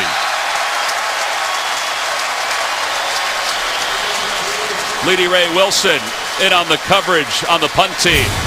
Andrew Luck, his back is against the wall here in the fourth quarter. Your weekend starts with Thursday Night Football when the Pittsburgh Steelers tough it out with Joe Flacco and the Ravens on CBS and NFL Network. Now, normally we talk about Ben Roethlisberger, but he's out with a knee injury. Michael Vick is quarterbacking the Pittsburgh Steelers. Boy, in that offense, getting Le'Veon Bell back right in time, hopefully getting Martavius Bryant. Boy, that is a major blow. That's an understatement. Well, you saw that note on Andrew Luck. He needs 2 drives here. He's down 27-14 with 12:20 to play here in the fourth quarter. Quick toss to Moncrief. Trying to rely on his one-on-one ability, and he's thrown out of bounds by Parrish Cox. Well, there's no doubt that Dick LeBeau has put his handprint on this defense. He came over and is the assistant head coach. Ray Horton is still the defense coordinator. They're very close. We asked Ray about Dick LeBeau being here. He said it's like we never left each other. As Luck looking to throw, he'll step up in the pocket and runs out to the 16-yard line, but there is another flag down. Ray Horton said it's as if we've never left each other. He said, let's face it, if you have a chance to talk to Churchill and Patton about leadership, it's like talking to LeBeau about defense. And Dick says we're getting better each year. Offense, number 80. The penalties half the distance to the goal. Replay, second down. 5 holding penalties for the Colts. Let's go to New York for an update, JB. After spotting Dallas a 14-point lead, Atlanta has exploded. Oh, they have come back in a big way, JB. Right here, Devontae Freeman, he's a big reason for that. He's got over 100 yards, 3 touchdowns. Also, Julio Jones, he's at 9 catches, 143 yards and a touchdown. Atlanta takes the lead, 32-28 over Dallas. Tom McCarthy, Adam Archuleta. Man, JB, that's a lot of offense going on down at Big D, considering Tony Romo's out for the Cowboys. Here it's second down and 7 for Andrew Luck and the Colts. Down by 13. Quick toss, pass complete to Dorsett, the rookie. Philip Dorsett, the first-round pick for the Indianapolis Colts. Boy, that's a great catch in here by Dorsett. And they needed that one in the worst way. Titans again bringing a blitz coming off of Andrew Luck's left side. And when they need it the most, they dial up the rookie and get it. Again, this drive began at the 1-yard line, so they've got a lot of real estate to make up. Luck again looking left, throws to the 20 for T.Y. Hilton, up to the 22. Zach Brown makes the tackle for the Titans. Well, here's an update. Time of possession, 15 minutes, 29 seconds and counting for the Colts, but Tennessee, 32 minutes and 9 seconds. That's unbelievable. It's so difficult defensively when you're on the field that much to make impact plays. But the offense has to do their part and start getting some drives together. And not have these penalties. 5 holding penalties today. Frank Gore is a first down to the 30. All right, it's safe to say that the Colts have dominated the AFC South. They've won 13 straight within the division. It's the 3rd longest streak in NFL history. Dallas 14 straight at one point. The Dolphins 15 straight at one point. But again, the Colts are 0-2, still looking for their first win. Luck off the play fake, middle of the field, and it's caught by T.Y. Hilton right at midfield. Parrish Cox in on the coverage. Boy, this is what the Colts need right here. Well, it's pretty remarkable because the Titans, in a passing situation, continue to commit their safeties down inside the box and play man-to-man coverage, and choosing to be very aggressive in how they're trying to defend this offense. And that's what you have to do, is make a defense pay for those one-on-one matchups. Parrish Cox is the injured player down on the field. We'll take a break. 27-14 Tennessee on top of Indianapolis. The NFL on CBS is sponsored by Verizon. Watch live primetime games with NFL Mobile only on Verizon. Toyota, let's go places. And by McDonald's, teaming up with the NFL like never before. The Country Music Hall of Fame here in downtown Nashville, the Smithsonian Country Music. Titans are making some beautiful music here this afternoon. They lead at 27-14. 9.5 to play in the 4th quarter. The Colts trying to get back on the board. Andrew Luck, Kobe Fleener. And Fleener has a first down as he works one-on-one with Michael Griffin. 13-yard gain. Well, this is just what the doctor ordered for Andrew Luck as far as drives go. Yeah, 6 for 6 so far in this drive, and they were able, especially when they started back within their own 2-yard line. So to be able to come out, their receivers have made a few plays. Luck has gotten the ball out of his hands crisply, but they have to be able to catch this in to have a chance. To the middle of the field, he finds Fleener again, and Fleener is able to get down close to the 25-yard line. Griffin again on the coverage. I think what's even more important, Tom, is holding. They did have one holding to start the drive. That was number 5. Right, yeah. But fortunately they only went back a yard because of where they were on the Half field. the distance. But the thing that's plagued this offense here today is anytime something positive, something down the field has happened to try and build off, it has come back because of a holding penalty. 7 penalties today for the Colts, 5 holding penalties. On second down, Luck going to the end zone for T.Y. Hilton, and he overthrows him. He was locked in a pretty good duel with Sensabaugh. Cody Sensabaugh in for Jason McCourty. Yesterday, or 2 days ago after our meetings with the Titans, we had a sense that McCourty was going to play because he had been practicing. He was out with the sore groin. They feel like after next week's bye week, he'll be able to play in week number 5 of the NFL season. That'll be a big part to have him back, and then Cody Sensabaugh can go back inside and play the nickel, the spot where he's more comfortable. 3rd down and less than a yard for Andrew Luck and the Colts. The handoff to Frank Gore, and he's got the first down of the 25. Well, they certainly needed that from the veteran Frank Gore. Well, they got a great double team over on that right side, but really it was the extra effort. But this double team up inside kind of clears things out.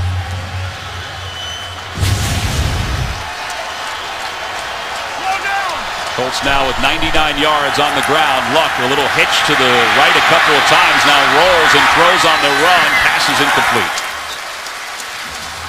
It'll be second down. 7:40 to play here in the fourth quarter. The Colts jumped out to a 14-0 lead. But Tennessee with 27 unanswered points. Hey, yesterday on CBS, you probably got a chance to see Tennessee and Florida face off. It was 27-14 Tennessee.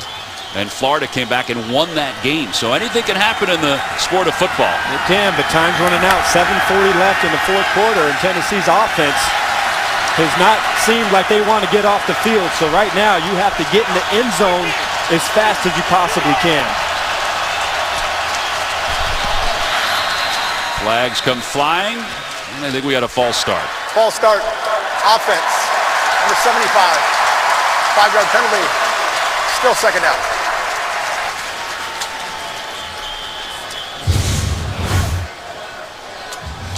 Play clock was winding down also. Got down to 1. So 5 holds, 2 false starts here this afternoon. Total of 8 penalties.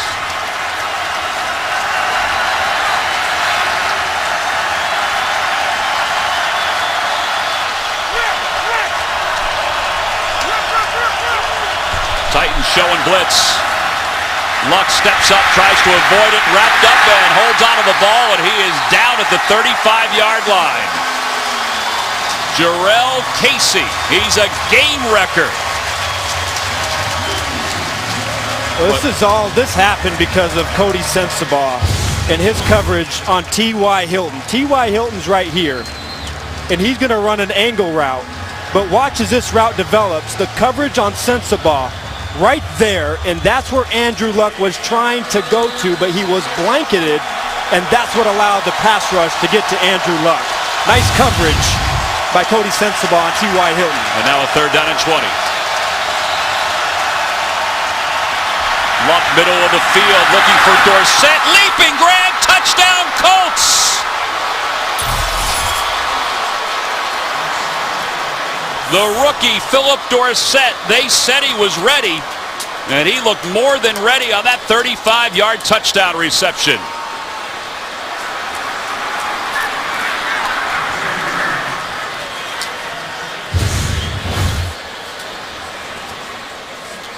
Wow. Well, that was Huffin on the coverage. He didn't turn around.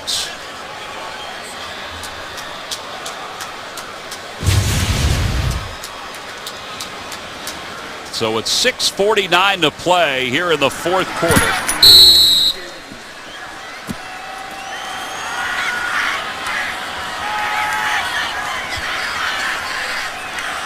Vinatieri on for the point after. And he boots it through. It's 27-21.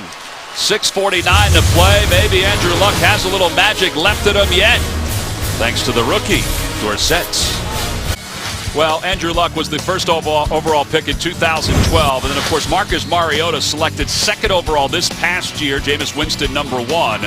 These two quarterbacks, one has already been special and one is becoming special for the Tennessee Titans. 6:49 to play. Mariota will go to work, and look at the numbers comparing the two. Mariota, 22 of 33, 298 yards. Now Luck, 15 of 27. A lot of his numbers came on that last drive. It was a drive that was 12 plays, 98 yards. Well, this is a 2-man defense, which means 2 safeties deep, an inside man by each of these defenders. But here's Dorsett in the slot. Watch the speed. Watch him blow right by Marquestin Huff. And Andrew Luck has to underthrow it. He comes back to the football. Huff's back is turned. And that's how you attack the middle of the field versus the cover 2-man. On first down, Sankey trying to break free. Nothing doing. Eric Walden with a great defensive stop. All right, let's update the keys you had for us earlier, Adam. Well, they really haven't done that. We've seen that. They really haven't been able to get to Mariota too much. And I think getting Kendall Wright, these wide receivers, they've done a great job of establishing that. And they've had a couple big plays. Early in the game to T.Y. Hilton. They're giving one to Philip Dorsett down the field. So that's one area that this defense could improve. But other than that, they've been harassing number 12. McCluster checks back in. It is 2nd down and 13. Mariota lofts it to the left, and it's intercepted by Lowry. Lowry breaking free on the far side of the field, out of bounds. His second interception of the afternoon, and that is a whopper.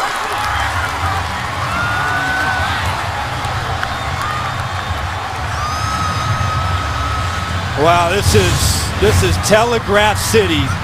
Dwight Lowry is right there, but Mariota is going to be there the entire time. Throws the ball a little bit late. There's no reason for Lowry to come off of his mark, and that's an easy break inside. Dwight Lowry, we talked about earlier that somebody on this defense had to make a play to spark this football team and get them excited to get them back in that game. Luck takes the offense down the field, and Dwight Lowry, coming over from the Atlanta Falcons, makes his second big play of the game. Frank Gore in the backfield, little pistol formation for the Colts. So how about all that? 27 unanswered points by Tennessee, and now the Colts, after a score, can score again here and take the lead. Here is Moncrief, high in the air, touchdown Indianapolis!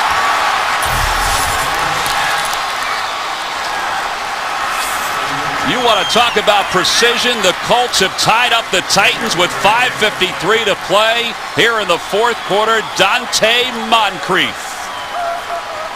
Slant and go on Parrish Cox. And we talked to Pep Hamilton last night about their need to get their big wide receivers those one-on-one opportunities to be able to go up and catch the football. Dante Moncrief has upped his game so much from where he was last season as a rookie. And you talked about trust. Andrew Luck having trust with his receivers. There was a lot of trust in that pass play. Yeah, one-on-one, and boy, when your receiver rewards you by going up and getting the football, you can expect a lot more balls to come your way. Well, that extra point wasn't pretty, but this interception was pretty. Lowry with the INT setting up the score for Dante Moncrief. You want to feed Moncrief? That's what the Colts just did. The NFL on CBS is sponsored by State Farm. Find your agent at statefarm.com. And by Under Armour. Rule yourself. I will.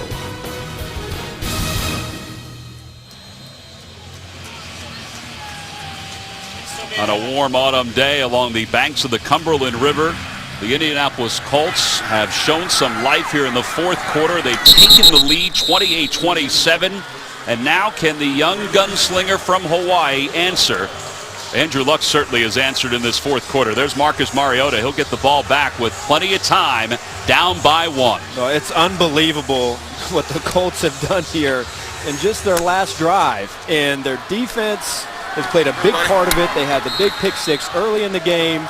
Dwight Lowry getting back their offense, back the ball. It's just, you got to keep playing. No matter what happens in a football game, you got to play every single minute. On first down, Mariota looking to throw, and his pass is incomplete, intended for Wright. Great coverage by Vontae Davis. Vontae Davis, we talked to yesterday, who paid you a big compliment, Adam, when he was 17 years old. He said, man, I used to like watching you play. I didn't know whether I should believe him or not. You perked up. You know what, Tom? I am susceptible to flattery. Well, I like your tie today, too. Thank you. Second down and 10 from the 20. McCluster checks in. It's Delaney Walker in motion.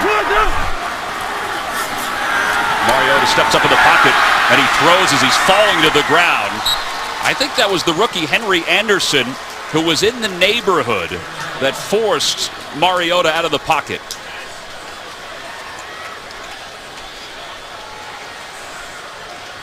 Henry Anderson, who is, as we mentioned earlier, along that defensive line with his college teammate David Parry.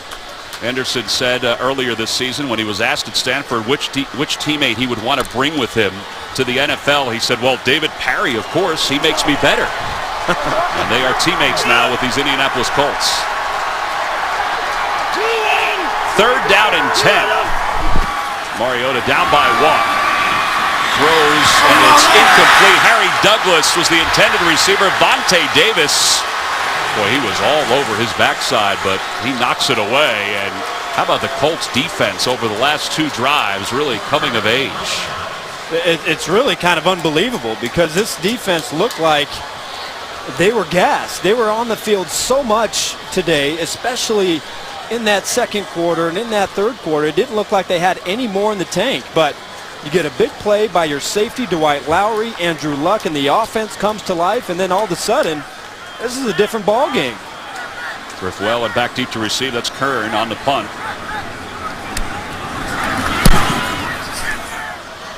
Well, and is going to give the Colts decent field position. 31-yard line is where the fair catch is signaled.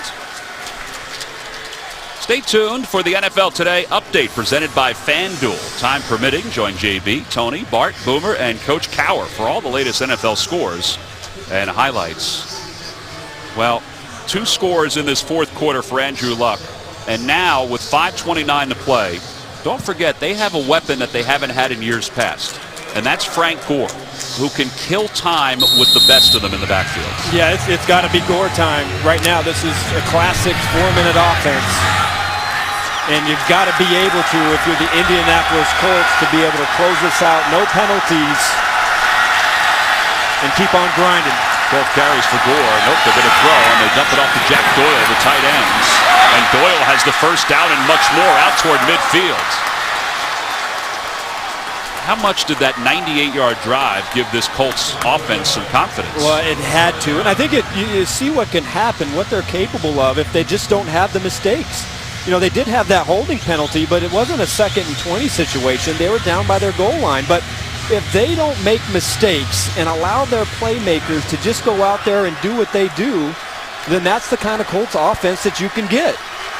Those numbers in this quarter offensively are ridiculous for the Colts. From midfield, it's first down. Angle. There's 70. Frank Gore following the block of Doyle. Scampers inside Tennessee territory. He breaks a few tackles inside the 30. There is a flag down at the 43-yard line in the vicinity of Jack Doyle and Jack Muhort.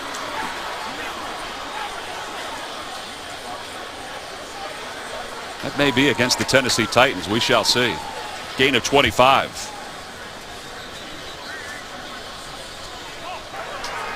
Tripping. Defense, number 91. Wow. That penalty will be added. Half the distance to the goal. Automatic first down. Derek Morgan with the tripping penalty. Well, it's a good play design right here by Pep Hamilton. Both linebackers are blitzing over here. That's a 10-yard penalty. And watch the down block that they get. They kick it out.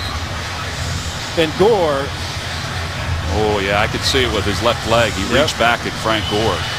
Now, what a run inside. I mean, Frank Gore is a weapon. And they say running backs after 30, they don't have it. But I tell you, you put on the tape and watch the way number 23 runs. He's special. Well, it's a 25-yard gain by Gore and then 10 yards on the penalty. Gore is out. Josh Robinson, the rookie from Mississippi State, is in. Luck to throw. Doyle again. Same play as we saw before. Down to the 10. Avery Williamson takes the tackle. They're trying to keep the clock running. Don't forget, Tennessee has 2 timeouts left. Pep Hamilton wants to chew some time, but he wants to get a touchdown here. He wants to extend this lead as much as he can. Yeah, but you've got to chew time. You've got to be able to run that clock down. You can't allow Tennessee with a lot of time on the clock. 54. They need to get to the 5 for another first down. It's still Robinson in the backfield. And he'll take the handoff running right, has blockers, breaks a tackle or 2, and then moves the pile forward to the 6. Daquan Jones, second-year pro out of Penn State, makes the tackle. Tough run, making the first guy miss, but he's going to come up short. This is a big stand right here for the Tennessee Titans defense. And you go back, I mean, really the reason why this game is what it is that big goal line stand earlier by the Indianapolis Colts when the Tennessee Titans were first and goal from the 1. And that's the reason why we're in this situation. So right now, Titans defense have to try and get penetration and push that offensive line back. Time continues to wind down. 3 minutes and counting here in the fourth quarter. Gore is back in. Titans show blitz. The handoff to Gore. Running right. Gets to the edge. Toward the goal line. Touchdown, Indianapolis. There is a flag down.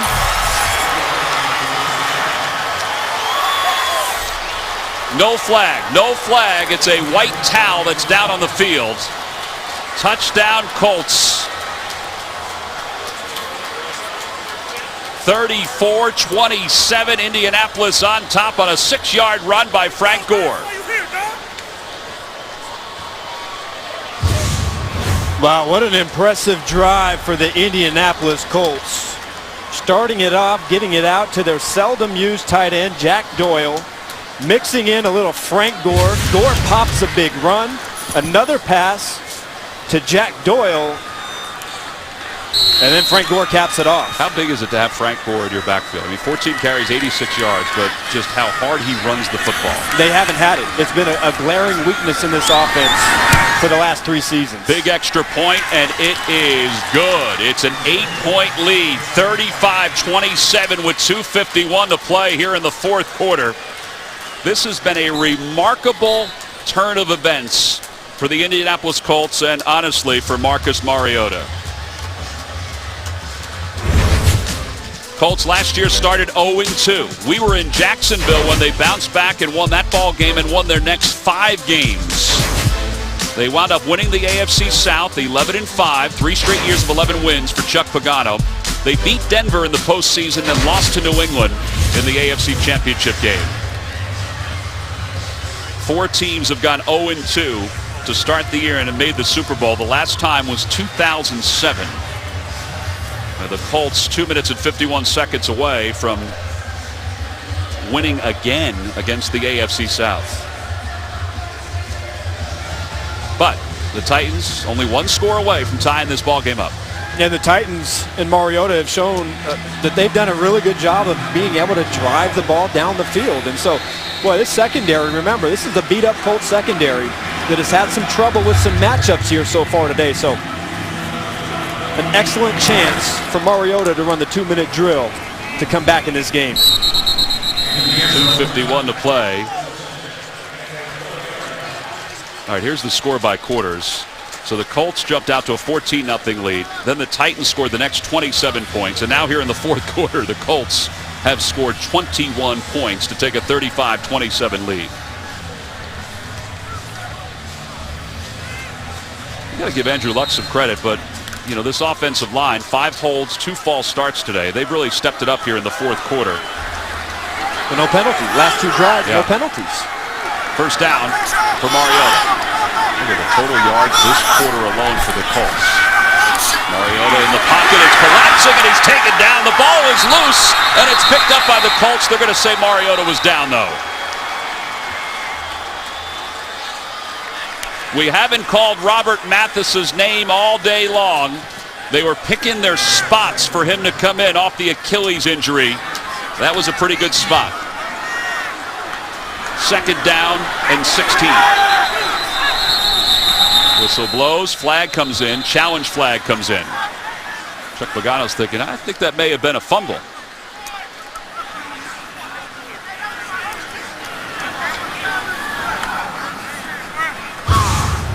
Was the ball coming out? Well, it's going to be close because Marcus Mariota lands. Indianapolis is challenging the ruling of the field that the quarterback was down by contact. I think his butt hit the ground before that ball came out. Yeah, he was on Robert Mathis, who swiped the ball away. Watch it here. Yeah, I think he was down on the ground also before the ball popped out.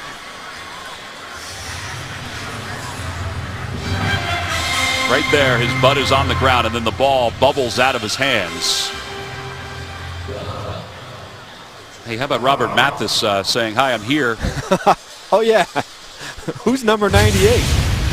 Mathis, 10 different procedures on that torn Achilles. Missed all of last year. Played 13 plays last week. Probably close to the same number here this week, but that was the biggest impact that he's had here this afternoon right there. Yeah, he's a master at getting the ball out of quarterback's hands. 42 strip sacks, an NFL record. Well, and he was going for 43 right there. So Craig Ralstead is under the hood. Folks in New York are taking a look at it along with him. I mean, it's close. It's really close. Al Hines is the replay official here today. I saw Al earlier today as he was going up to the booth. I'm just not sure that they have an angle that shows that the ball was moving before he hit the ground. I would agree with you. The only thing, I don't think they show that, so I can't see there's enough evidence to overturn this. After review, the ruling on the field stands. The quarterback is down by contact. Indianapolis is charged with a team timeout. It's not a bad challenge by Chuck Pagano. He's up by 8. Here it is one more time, and it stands. It's not confirmed. It stands. So there's no evidence saying that the ball was coming out. Clear evidence. McCluster back in. It's second down and 16.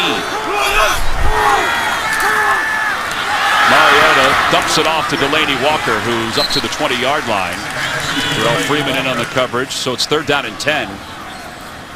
As the clock winds, 2:12, 2:11, 2:10. You keep coming with pressure here if you're the Colts. Mariota throws to the near sideline. Has Walker for a first down. 2:01 to play here in the fourth quarter. Well, go back to your question, Tom. I think Greg Minuski, he's a little handcuffed just because of where their secondary is, and I think you have to rely on a guy like Robert Mathis and Eric Walden to try and get to the quarterback. Middle of the field, pass is complete to Kendall Wright inside Colts territory as we reach the 2-minute warning. There is a flag sitting at the 28-yard line.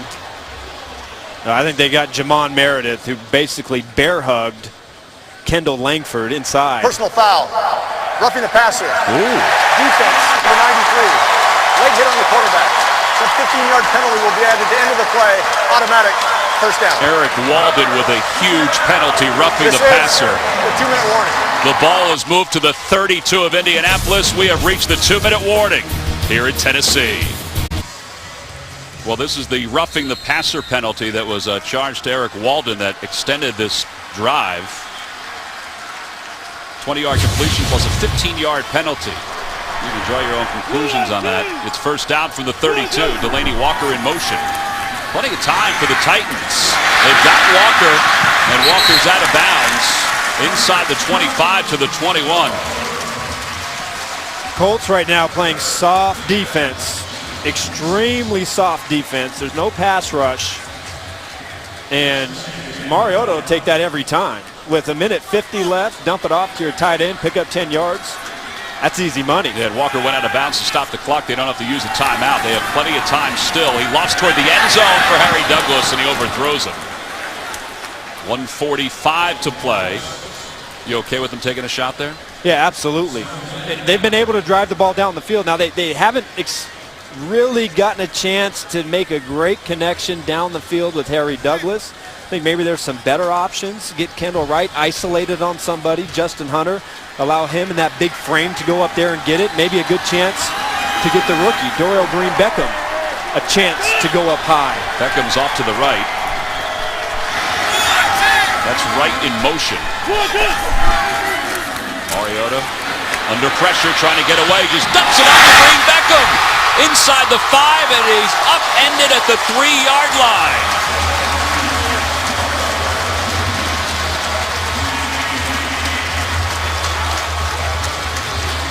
Well, that's an awful lot of athleticism right there by Marcus Mariota. Well, pressure off of his right side, right here, and he feels the rush. That should be a sack right there. But boy, he gets it out there. Dorial Green Beckham crossing the formation. And the Tennessee Titans right now in business. Well, we talk about comebacks for Andrew Luck. How about the coming of age of Marcus Mariota here in the fourth quarter? Yeah, watch the slant here. Mariota looking to the end zone and incomplete. Intended for Fasano, who thought he was held from behind by Lowry. 55 seconds to play. It's second and goal. Well, that's good defense by Dwight Lowry. From outside leverage when the middle of the field is wide open. There's a lot of contact right there, but it was chest to chest. I thought that was excellent defense. A lot of pass plays on this drive for the Tennessee Titans. They've got McCluster in the backfield. You got to watch this combination right there. Mariota lofts it to the corner of the end zone. And incomplete, but a flag comes in. Vontae Davis held Green Beckham. 51 seconds left.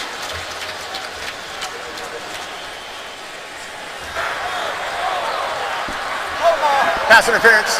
Defense, number 21. Since the penalty occurred in the end zone, the ball will be placed at the 1-yard line. First down. Well, Number Vontae 97 Davis is eligible. is a Pro Bowl cornerback who's got skills, but it's still a big challenge no matter how good you are to guard 6'5", 240 pounds in a jump ball situation. Fowler's the deep man. He'll take the handoff angle toward the end zone. Touchdown, Tennessee!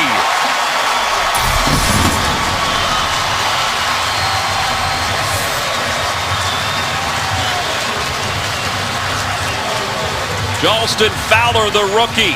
And now Tennessee 2 points away from tying this game with 47 seconds left.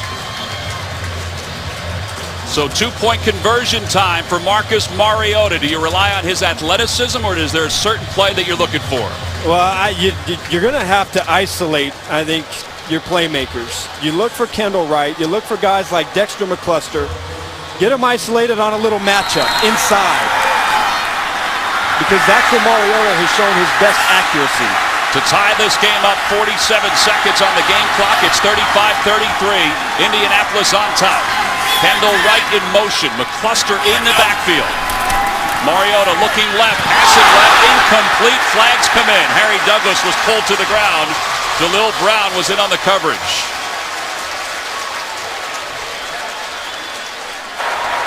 Pass interference. Defense, number 25. The ball will be placed at the 1-yard line, and we will retry. All right, now they're going to have their jumbo package come in. They're going to have Klug, the defensive lineman, come in. Stevens come in. And then 97 is eligible. Fowler, 97. who scored the touchdown, comes back in. You heard that Klug is eligible. He lined up as the fullback on the touchdown run. Offset I formation from the 1-yard line. To tie the game, the handoff to Fowler, looking left. He bounces, trying to get to his right, and the Colts defense is pushing him all the way back to the 16-yard line.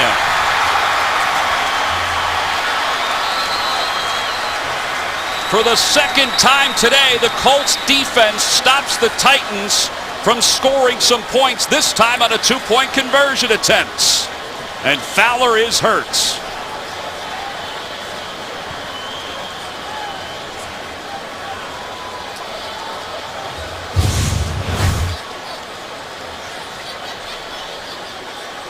Oh, man. His left leg planted as he was dragged down by Mike Adams.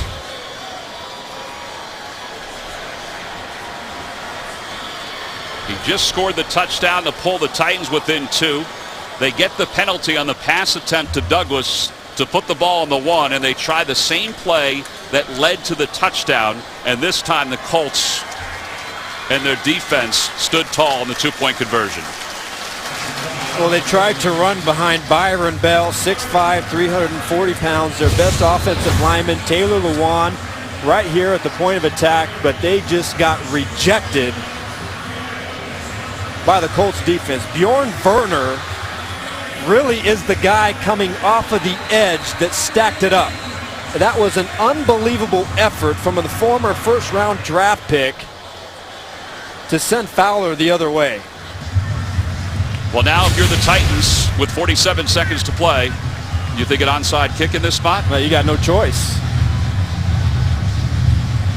They've got some of the hands players that are in. Now, every kickoff today has been a touchback, but you're looking at a totally different personality here. And for the Colts, they've got Moncrief, Jack Doyle up to try to be part of the hands team on the near side. Griff Whalen is on the far side, number 17. Suckup does not like the way the football is leaning right now.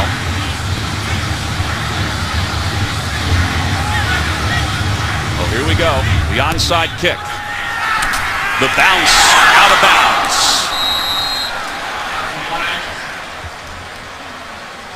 Well, there's not much you could do if you're the place kicker. Once the ball hits the ground, it's up to the turf which way it's going to bounce, and that one bounced out of bounds. Yeah, it didn't even go 10 yards. Didn't even have a chance. Nope. Kick out of bounds against kicking team. The receiving team will take the ball at the spot the ball went out of bounds. First down.